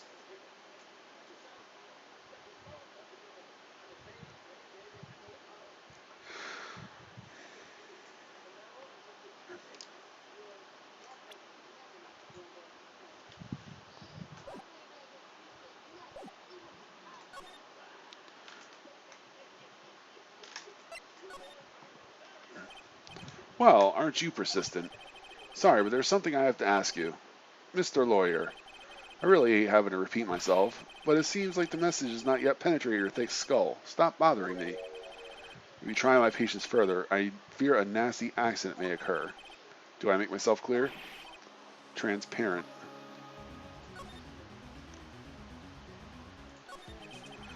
There's no point in asking someone this crooked a straight question. I need some evidence I could use as ammo. What's wrong? Is something stuck on my face? Why, yes. There's my eyes, my nose, and my mouth. But of course I jest. You need not restrain your mirth, my friend. And it's okay to indulge in my cosmopolitan sense of humor. I'll not think less of you.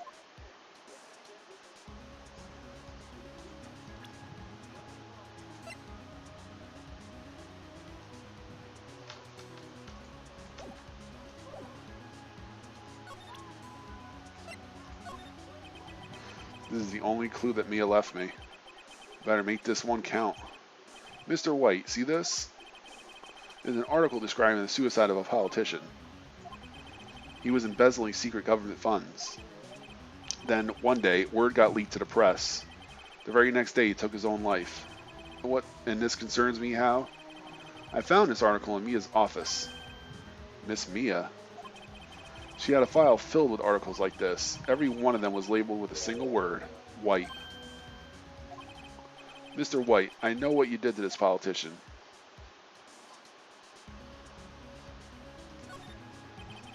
You were blackmailing him. Blackmail? Not just him either. You were threatening and coercing hundreds of others. You were involved in all the suicide cases that Mia investigated. This company is built on blackmail. I'm right, aren't I? What a bizarre accusation. Mr. Wrong. What is it that you should be doing now? Investigating me? No, I think not. You should be searching for the one who killed Miss Mia. Secretary's office, hello. Mr. Wrong will be leaving now. Yes, sir. I'll send someone right away. Wait a second, Mr. White.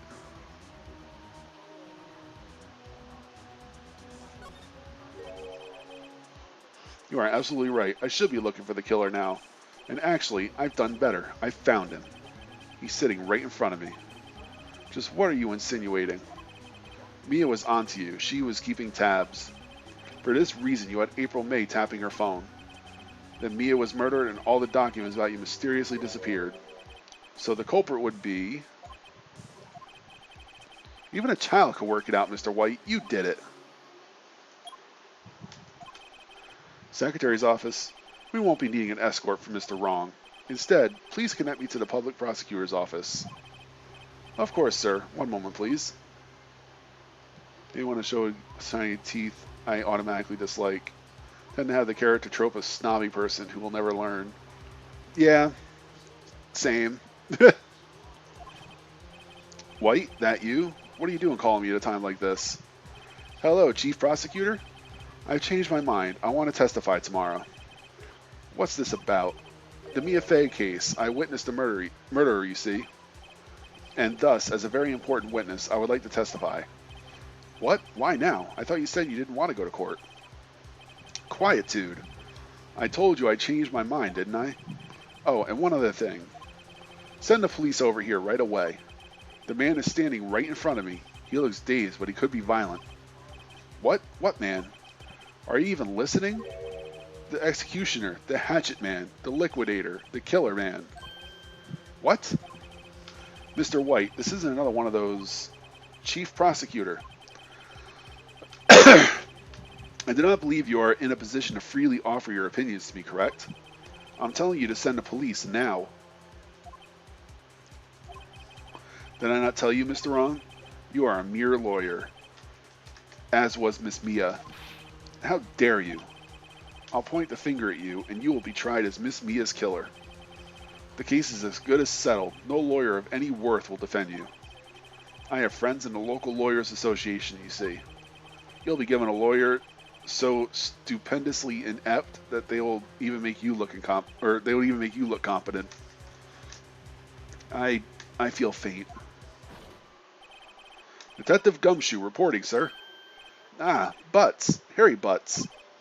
Right, actually. Phoenix Wright. And my friend's name is Larry. Oh, right. Sorry, pal. Butts was the murderer, right? Detective Gumshoe. I present to you the man who killed Miss Mia Fey. What? Take this despicable human being into custody. Farewell, Mr. Wrong. Ooh, I can't wait to nail this asshole to the wall. September 8th, 3:37 p.m., Detention Center Visitors Room. Can't believe it's only been a day since the first trial. My trial begins tomorrow. White's going to set a trap for me. And the prosecution will be in on it too. Of course, Edgeworth included. An attorney was assigned to me by the state yesterday. I refused. I had an idea. Right. Mr. Wright. Oh, Maya. Great, they let you out of detention. Just now, yes. It's all thanks to you. Ha. Now I'm afraid we switched places. What? You mean you... I explained what had happened to Maya.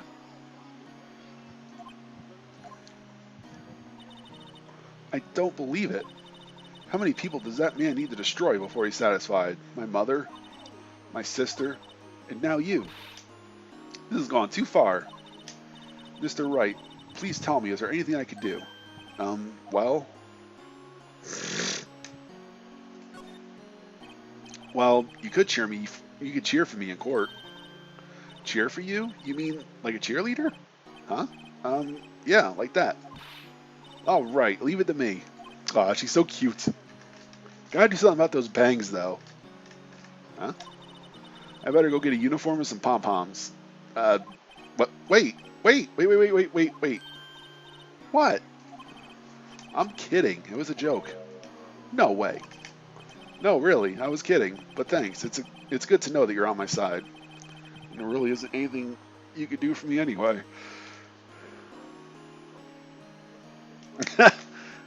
I give a pretty compelling I'm pretty compelling in my acting, aren't I? But I can't just sit here and do nothing.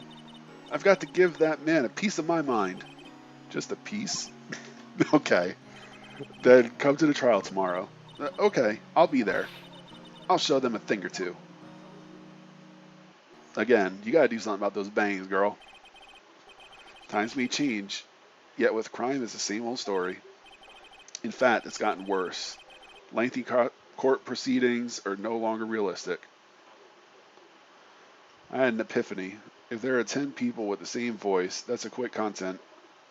10 videos a day of different games. Whoa. Yeah, everybody has the same voice. I kind of like do it up a little bit for the judge, but everybody else is exactly the same. Beginning a few years ago, a limit of 3 days was put on initial court trials. Almost all finished in a day, most with a guilty verdict. I never thought I would end up in the defendant's chair myself for this case. With the true culprit appearing as the star witness. This is it. Tomorrow it's me or him.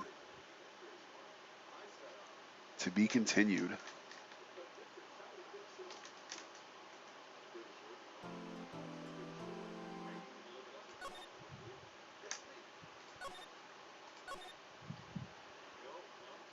Oh, this wasn't about my voice acting. Fair enough. There are 10 people with the same voice. That's quick content. 10 videos a day of different games. Yeah, maybe. I had to reread that because I was like, am I missing something? Well, I guess this is it. Yeah. One way or another, this case is decided today.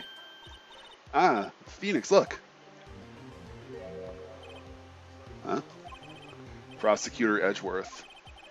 I received a call from the Chief Prosecutor's office yesterday. I was told that whatever Mr. White says today, it will be the absolute truth. No matter how you try to attack his testimony. If I raise an objection, I have it on good faith that the judge will listen to me. What? Does White have the judge in his pocket too? So you're saying I'm going to be guilty, end of story? I will do anything to get my verdict, Mr. Wright. Anything. Why? Why? How can you torment an innocent person like this? Innocent? How can we know that? The guilty will always lie to avoid being found out. There is no way to tell who is guilty and who is innocent. All that I can hope to do is get every defendant declared guilty. So I make that my policy. Edgeworth, you've changed. Phoenix, you know him? Don't expect any special treatment, Phoenix, right? But Phoenix? Well, court will be starting soon. What? But wait. Your defense attorney isn't even here yet. They're not... I'll be defending myself. What? She's so cute. I know in Fallout you tend to run into the same voice actor on different characters. Whatever works, I guess. Yeah, you do. You absolutely do. Okay, let's go do this. I didn't even think about Fallout. But you're absolutely right.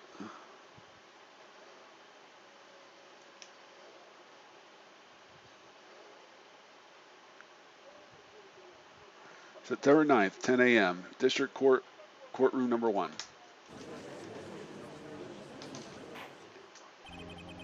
Court is now in session for the trial of Mr. Phoenix Wright. The prosecution is ready, Your Honor. The defense is ready, Your Honor. Mr. Wright, are you sure you're up for doing this? Yes, Your Honor. I will be defending myself. Understood. Very well, Mr. Edgeworth. Your opening statement, please. As the details of the event are already quite clear to the court, today we will hear the testimony of a witness to the defendant's crime. I see. The prosecution may call its witness. That went far too smoothly. When just ask Edgeworth why his witness didn't testify before, it's like he already knows why. If anyone's going to raise an objection about this, I suppose it's me. Mr. Edgeworth, you owe an explanation to the court. It's definitely not a necessary thing as long as the message is out. I guess if you can, just do it. type of thing. Voice acting if you can, but you don't have to. Yeah, I mean, this game is a perfect example. There's no voice acting at all except for objection, hold it, overruled, or no wait, objection, overruled, and no wait, objection, hold it, and take that. That's literally the only voice acting in this game, and it works really well. Mr. Edgeworth, you owe an explanation to the court. Why didn't this witness testify in the trial against Miss Maya Fey? Maya Fey. Humph. I'm ever so sorry. Mr. White is a busy man, and besides, at the time, I thought that Miss May's opinion was all that would be needed. Again, my sincerest apologies to the court. Excellent, Mr. Edgeworth. I appreciate your demeanor. Great. He gets to show off and I get nowhere. I would like to call Mr. Red White to the stand. This time I was talking about you, Current Coffee Maker. Yeah, I get that a lot. A surprising amount, actually.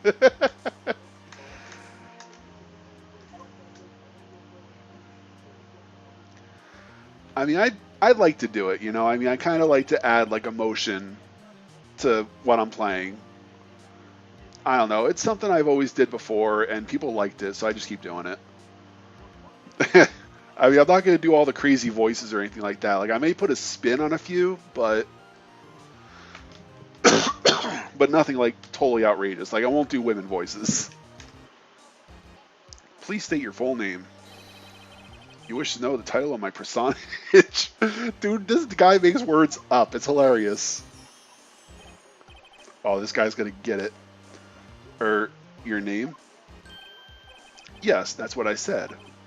Oh dear, do my locutions confuse? What? Name. These two are great together. I love this game. My name is Red White, but my friends just call me Blanco Nino. Oh, Christ almighty. I am the CEO, or to use a more common term, the president of Blue Corp. Did you know the victim is Mia Fey? That would be a negatory. No, I did not. You were at the Gatewater Motel the night of the murder? Correct.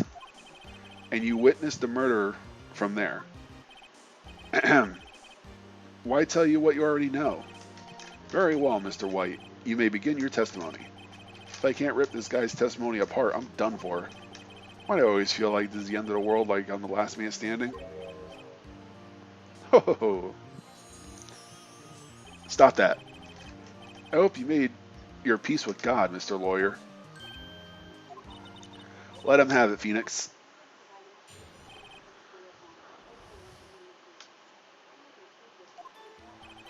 Let's see. It was about 9 o'clock, I believe. I was quietly pursuifying, that's reading to you, some papers by the window. Then I heard a bedlam coming from outside. Yo, these fucking words, man. Surprised, I turned to look at the building across the way. It was then I saw him, a spiky-haired man attacking a woman with long hair. Needless to say that the man was none other than you, Mr. Lawyer. I called Miss May over at once. She, too, was flabbergasted, of course. The victim, she ran away, but you gave chase.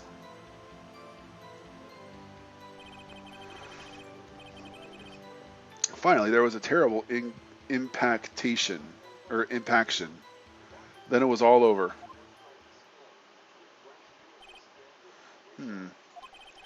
If things occurred as you testified, I'm afraid the defendant is guilty. Very well, defendant, Mr. Wright?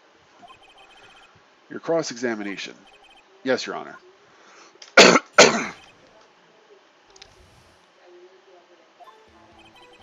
Let's see, it was about 9 o'clock.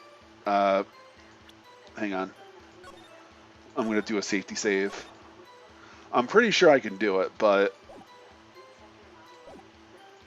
it's a safety save.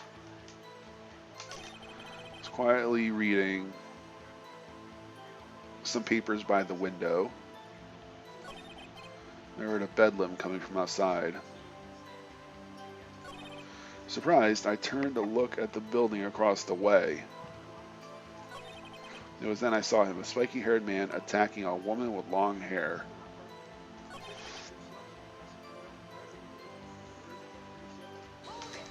Let's press that.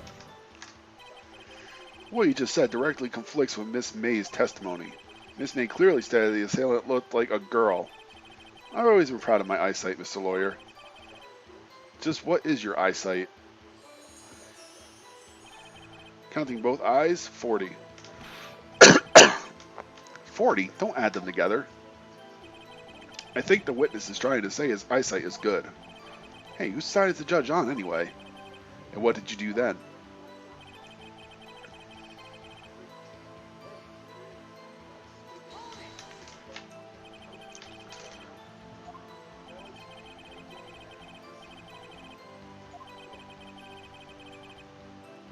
Oh, I should be reading. Did you know that she has been tapping Nefei's office phone? Irrelevant. That has nothing to do with this case at hand.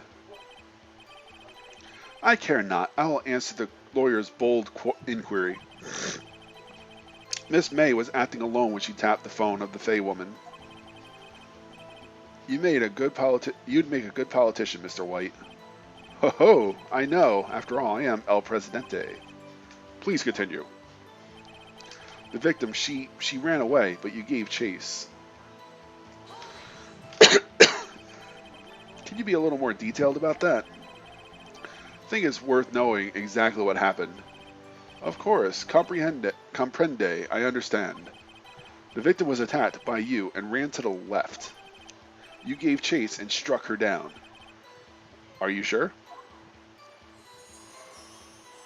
God damn it, stop that. As you know, I am always absolutely perfect. Perhaps you could change your testimony to reflect this new detail. The victim ran to the left and you gave chase. Oh, I got you now, motherfucker.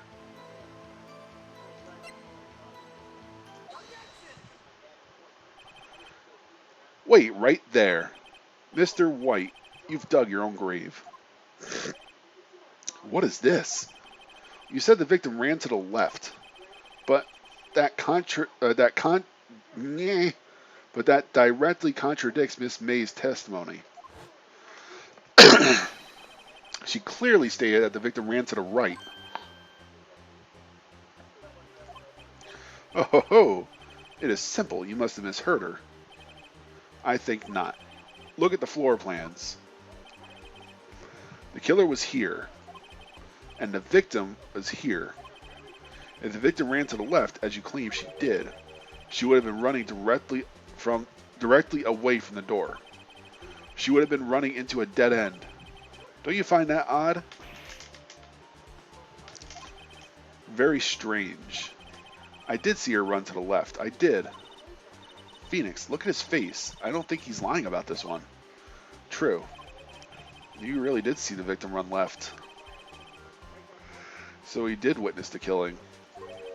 Wait a second. Mr. Wright. Yes, Your Honor.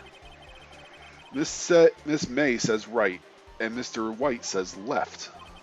Can you explain this contradiction to the court?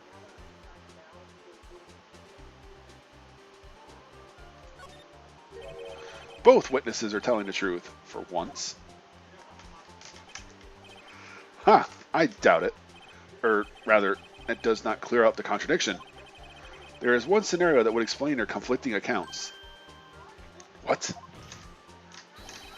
Obviously, the witness was not viewing the crime from the hotel. So can I. Mr. Wright, what do you mean? Yes, what do you mean he was not viewing the crime from the hotel? If he was not in the hotel, where could he have been? In the law offices of Fay & Co., of course. More specifically, he was standing here. Time to show the court where Mr. White was standing.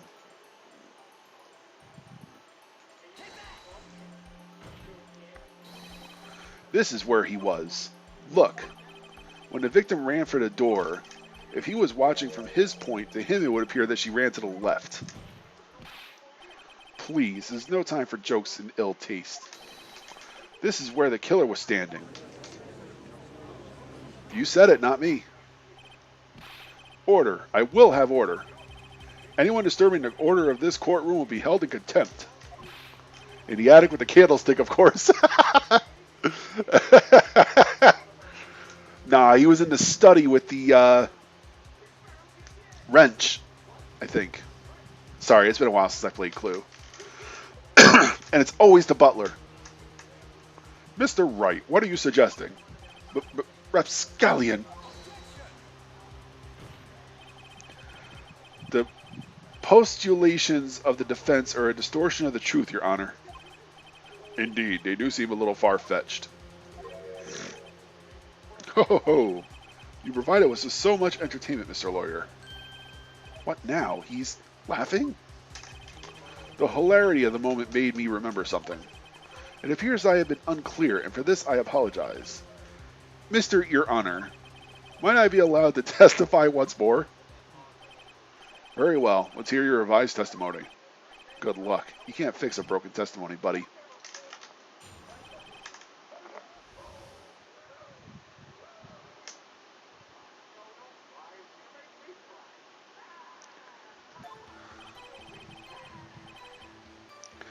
Miss May's testimony was correct, as was mine. When you assaulted a girl, she first ran to the left, and then you hit her savagely. That's what I saw. Next, with the last of her strength, she ran to the right. You chased her and delivered the fatal blow.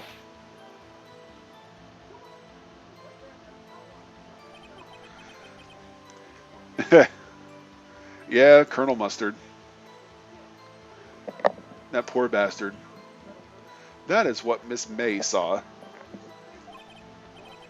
You see, you hit her twice. Don't you remember, Mr. Lawyer? That does seem to make sense. Will you be cross-examining the witness's testimony? You bet I will. I mean, yes, Your Honor. I know exactly where to nail him to the wall, I think.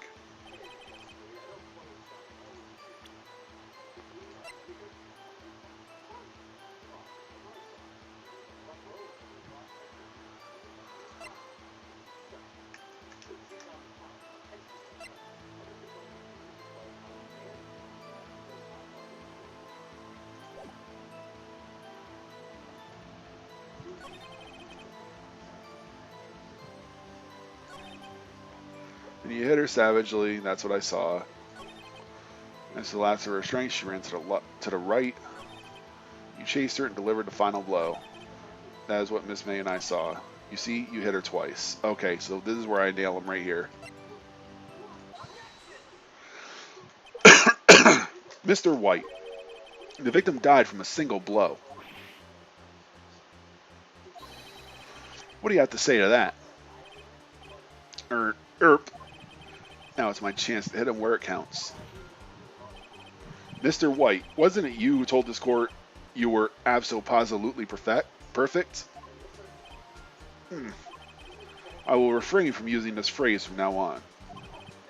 Your Honor, if you could ask the witness for a new testimony.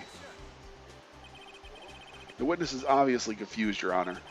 I would like to request a 10-minute break. Yes, quite. Oh no, we do this here and now. The witness is confused because he's lying. I empathetically request that there be no break, Your Honor. Yeah, we want justice. Don't let him get away. Free Whitey. I don't know. Very well. If the witness would care to revise his testimony.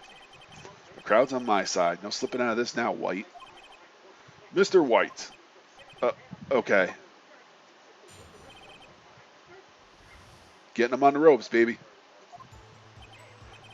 Well, see, I looked at the other window when I heard that thing fall. Then, the next moment, I saw Miss Mia run to the left. The killer, you, attacked her, but she dodged. And then she turned and ran for the door. Then you did her in with a single blow. Thwap. Oh, I see you sweating now, buddy. Thwap indeed. Very well, you may begin the cross-examination. Mister, Your Honor, my stomach, you see, it is hurting. Deal with it. This is almost over.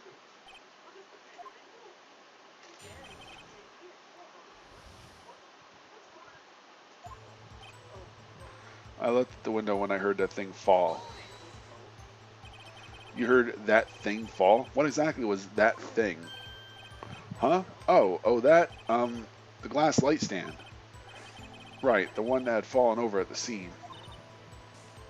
Phoenix, doesn't something that strike you as odd? Yeah, very odd. Yeah, that is odd. I'll press further. Mr. White. Huh? What? You're saying you saw the glass light stand? Yes. Then change your testimony to reflect that. Sorry, my bad. The witness will revise his testimony. Okay, of course. A light stand was lying on the floor when I looked.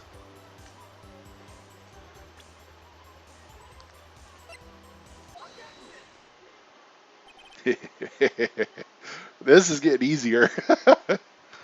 Mr. White. It was impossible for you to have seen a glass stand. What? Look at this.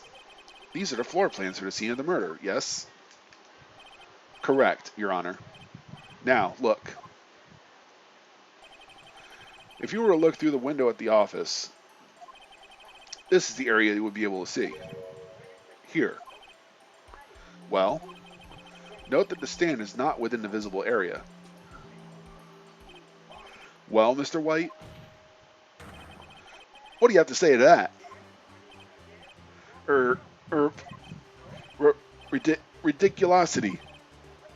Mr. White, if you were in the Gatewater Motel, as you claim, you would not have seen the stand before it fell over.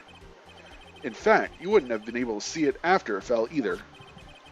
There's no way you could have recognized the broken shards as a glass light stand. So, when did you see the stand, Mr. White? It must have been the moment that it fell. And the only place you could have seen that from is inside the Fey Law offices. In other words, you were at the scene of the crime when the murder took place. Oh, this is killing my throat, but I can't stop.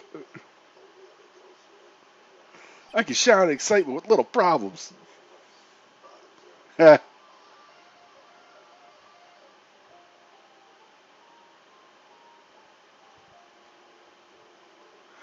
Found a way around getting a stern talking from Nightbot, using a lowercase L in place of a capital L, or a capital I.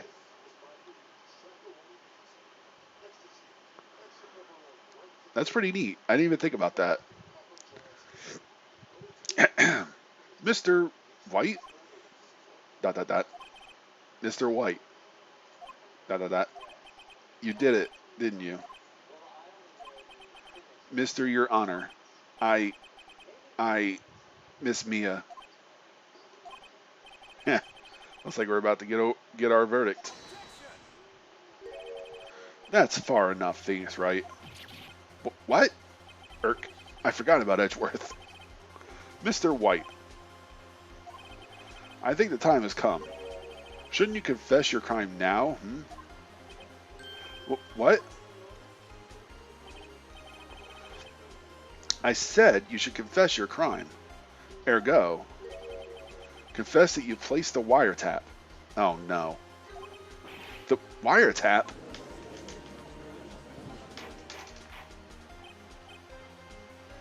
Order. Mr. Edgeworth, explain to the court what you mean by this. Distinguished members of the court, Mr. White is slightly confused. Allow me to explain. I really don't like the way this is headed. As you know, Mr. White is the CEO of Blue Corp. He ordered his secretary, Miss April May, to tap the law offices of Miss Fey. What does that have to do, Your Honor? The question is, when was the wiretap placed in the office, and by who? No, you wouldn't. Mr. White, in order to place the wiretap, you entered Miss Fay's office. Am I correct?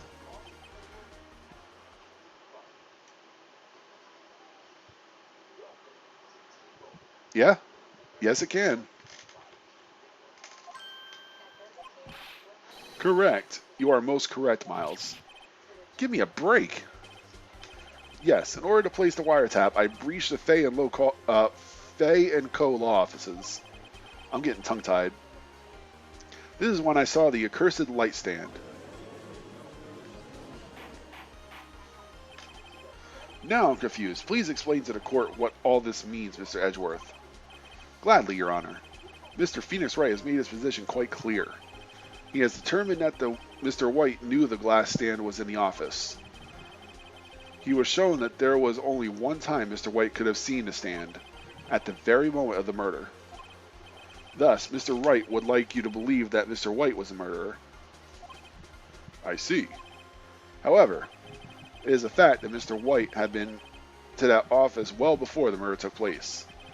When he went to place the wiretap, he could have seen the glass stand then.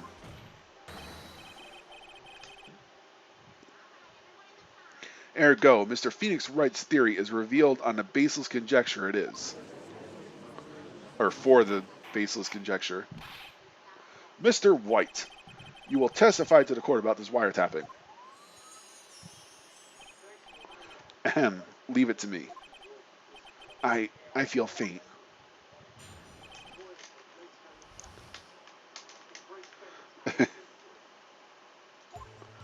You're not an Iowian? It was the beginning of September, the week before the murder. I had entered the Fay & Co. law offices. Of course, I had done so to place the wiretap. That is when I saw this glass light stand.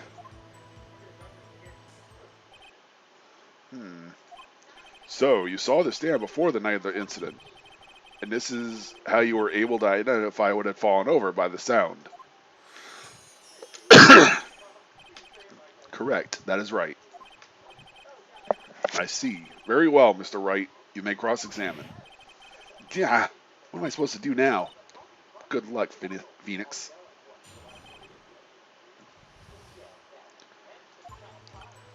It was the beginning of September, the week before the murder. Do you have proof? Miss April May knew the details of Miss Fay's phone conversation. This proves that the wiretap was placed before the murder. Huh, right. I had entered the Fay & Co. law offices. Was it really you that went to that office? Or was it Miss May? Unidentified fingerprints several days old were found in the Fay & Co. law offices. Those were obviously Mr. White's. And if I know Edgeworth, he's already run a check on those prints. Now, Mr. White, tell us why you went to the Fay & Co. law offices. Of course, I had done so to place the wiretap.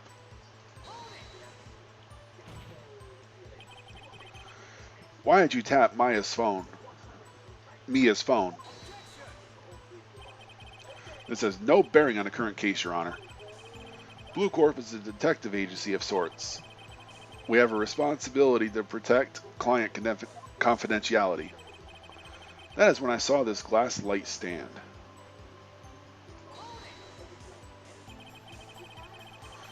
Why did you notice something as innocent as a light stand? The light stand was made entirely out of glass. It was quite stylish, so I guess it made a lasting impression on me. Such a beauteous thing deserves attention, does it not? That is all. Damn it, there's nothing there for me to press him on. Oh well, maybe he's rattled enough that I could bluff something out of him. I think I know what to do.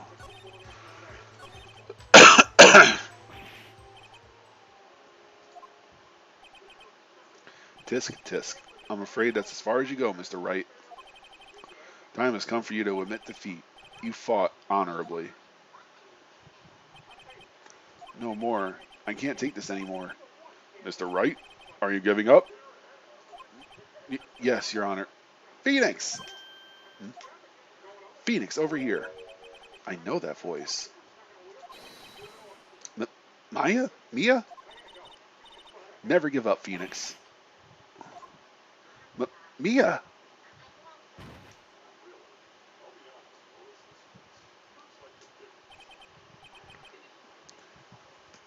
Yeah, I keep fucking up the names. I keep getting them mixed up. Sorry. The lobby? What happened? Oh, right. I lost the trial. I was hallucinating. Yeah, I know. They switch back and forth.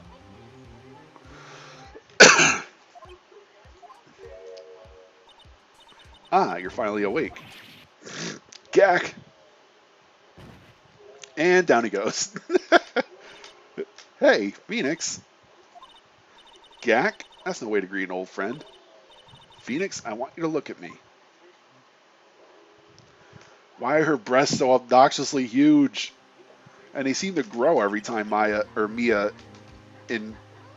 embodies Maya or whatever.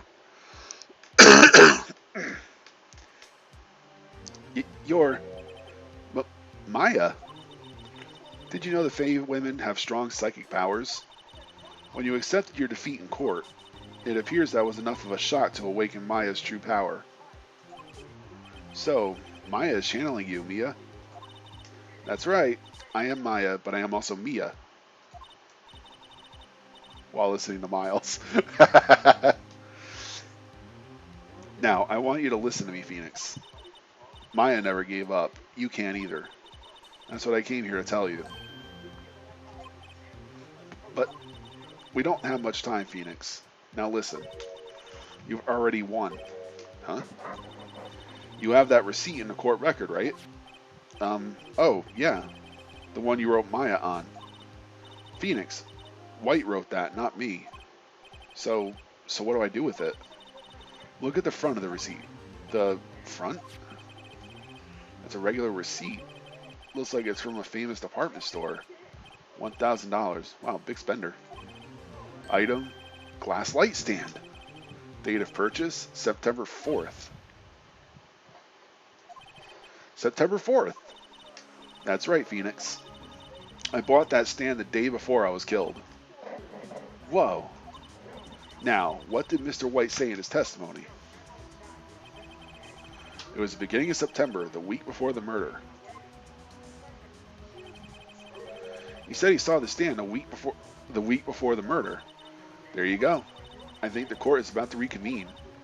Go do it, Phoenix. You know you're innocent, but you just have to prove it. Right.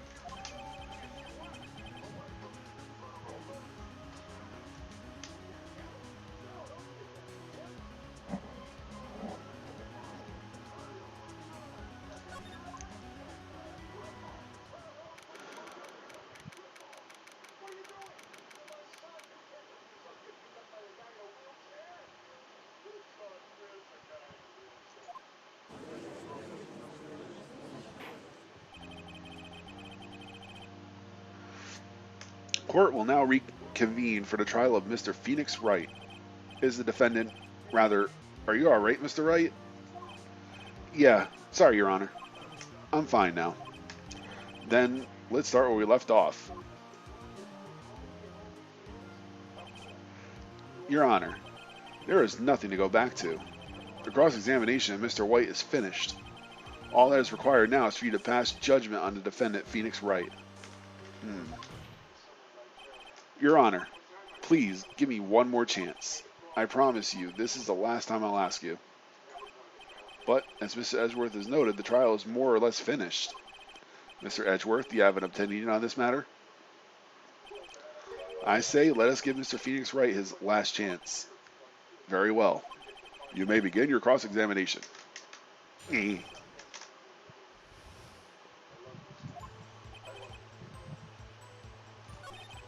I had entered. Of course, I had done so to place the wiretap. That is when I saw this glass nightstand.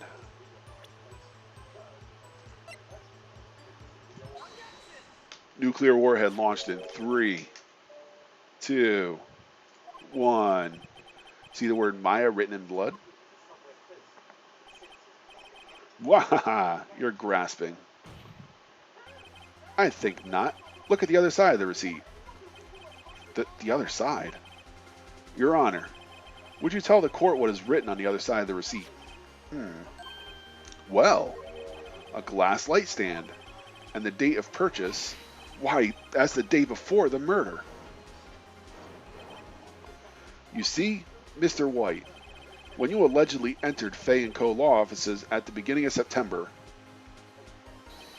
the stand could not have been there.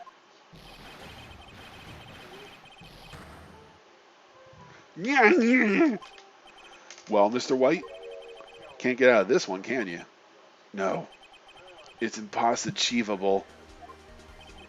Uh-oh, he's losing it. You sure do.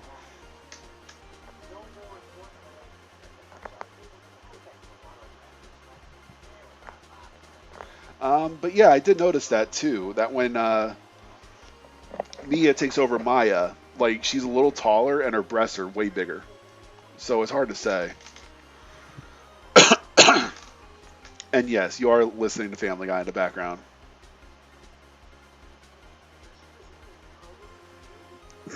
Love that show. Well, Your Honor, I understand there must be quite a bit of pressure on you. But I think you'll agree you can't judge me guilty under these circumstances. Very well. Then, that is all for the trial of...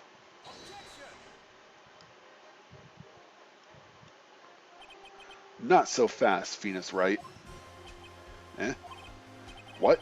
No way he can worm his way out of this one. Oh wait, I forgot. It's Edgeworth. There is a certain thread of logic to the defendant's claims. However, there is no concrete proof that Phoenix Wright is innocent. Ergo, I would like to request one more day before Phoenix Wright is granted his freedom. I need time to make one more inquiry into this matter.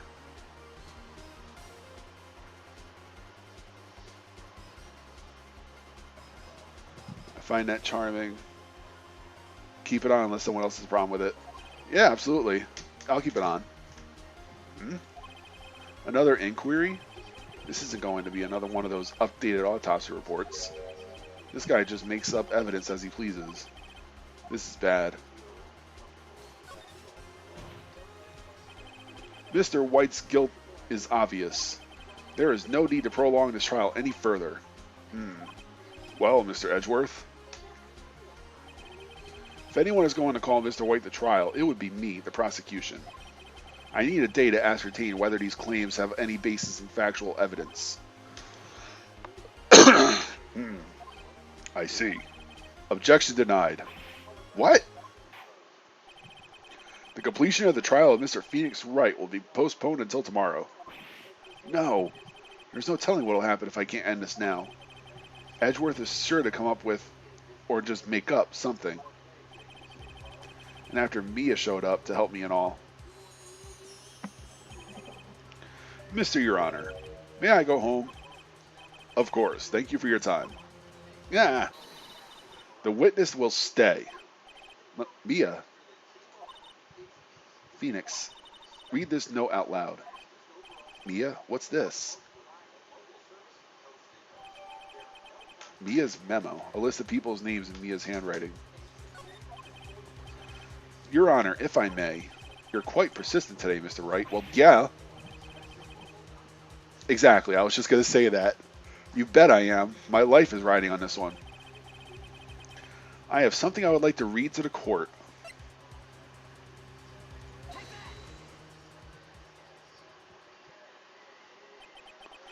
The memo Mia had given me was a list of names. Many of them sounded strangely familiar. People in finance, famous celebrities. That's when it happened. It says, stop, desist, halt. Please stop. Make him stop. How did you get that list? Mr. White, admit your guilt right here, right now, or else this list will be released to the press. ...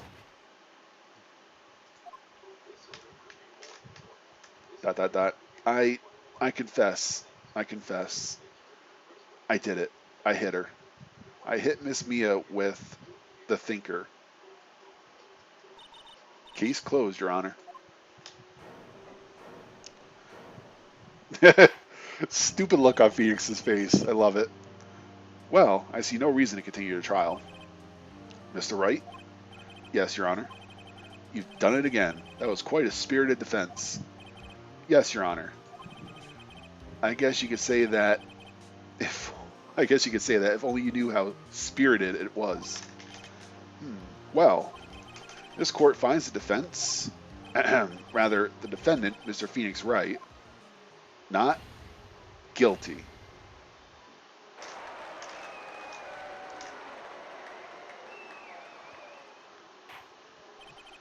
That is all. This court is adjourned.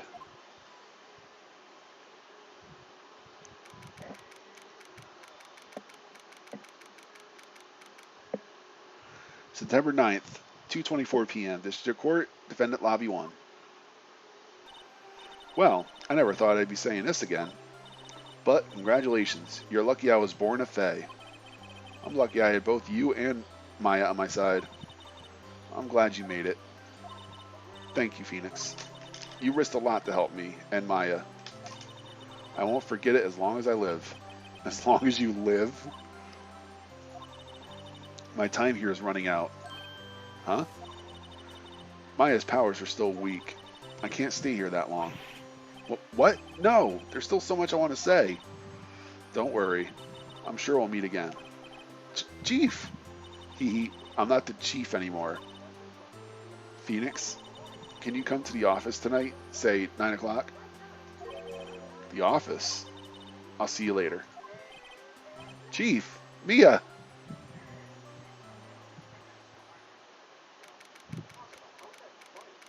September 9th, 9:02 p.m., Faye & Co. Law Offices.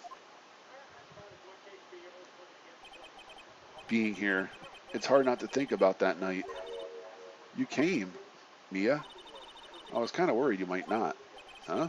Of course I came. Well then, I'm pretty hungry. How about a burger? Mia? You should see your face. Mia? What are you talking about? It's me, Maya. Maya? What, did I look like my sister? Look like? You were her. I might be able to use that. Oh, Phoenix, go to the store and buy me lunch, would you? Maya, why are you here? Because of this. See? Mia wrote me a letter. Take care of Phoenix for me. Take care of? Huh? She means the office. This office. Someone has to help with the new Wright & Co. law offices, right? And who better but me? Maya Faye, reporting for duty. Wait, no. On second thought, let's make this casual. Yo, Nick, Maya here, ready to get down to business. You don't mind me calling you Nick, do you? It's a great name. Mia said that's what your friend Larry calls you. Nick? You know what this means? We're partners. Oh, and this is how it all began.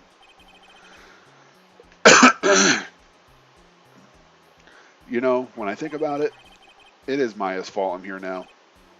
But if it wasn't for her, I'd probably be in jail. Wright & Co. Law Offices. It's got a good ring to it. Yeah.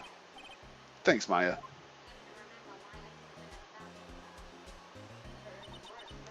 Good luck, Phoenix. I'll always be here, watching. Ah, so awesome.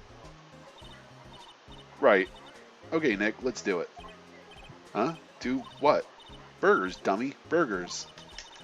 There's a great burger joint just down the street. Come on, time's a wasting. Okay, wait up. The end. We put some scumbags to jail. And I think that was pretty good for a night stream. And we got a new episode on top of that. Whoop, shit. I didn't want to start that yet.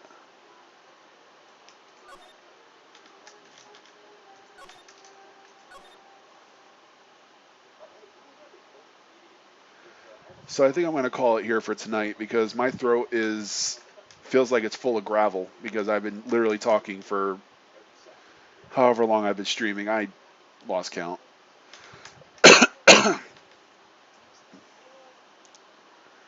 Yeah, I can't. My voice and wrong screen. God damn it. Anyway, as I said, I'm gonna call it for tonight. I'll definitely stream this again though because I love this game. I love the whole trilogy. So, yeah, tune in. I'll let y'all know when I'm streaming again. So be sure to tune in. So one of my comments didn't go through, but whatever. Boigas. All right, man. Thanks for stopping in,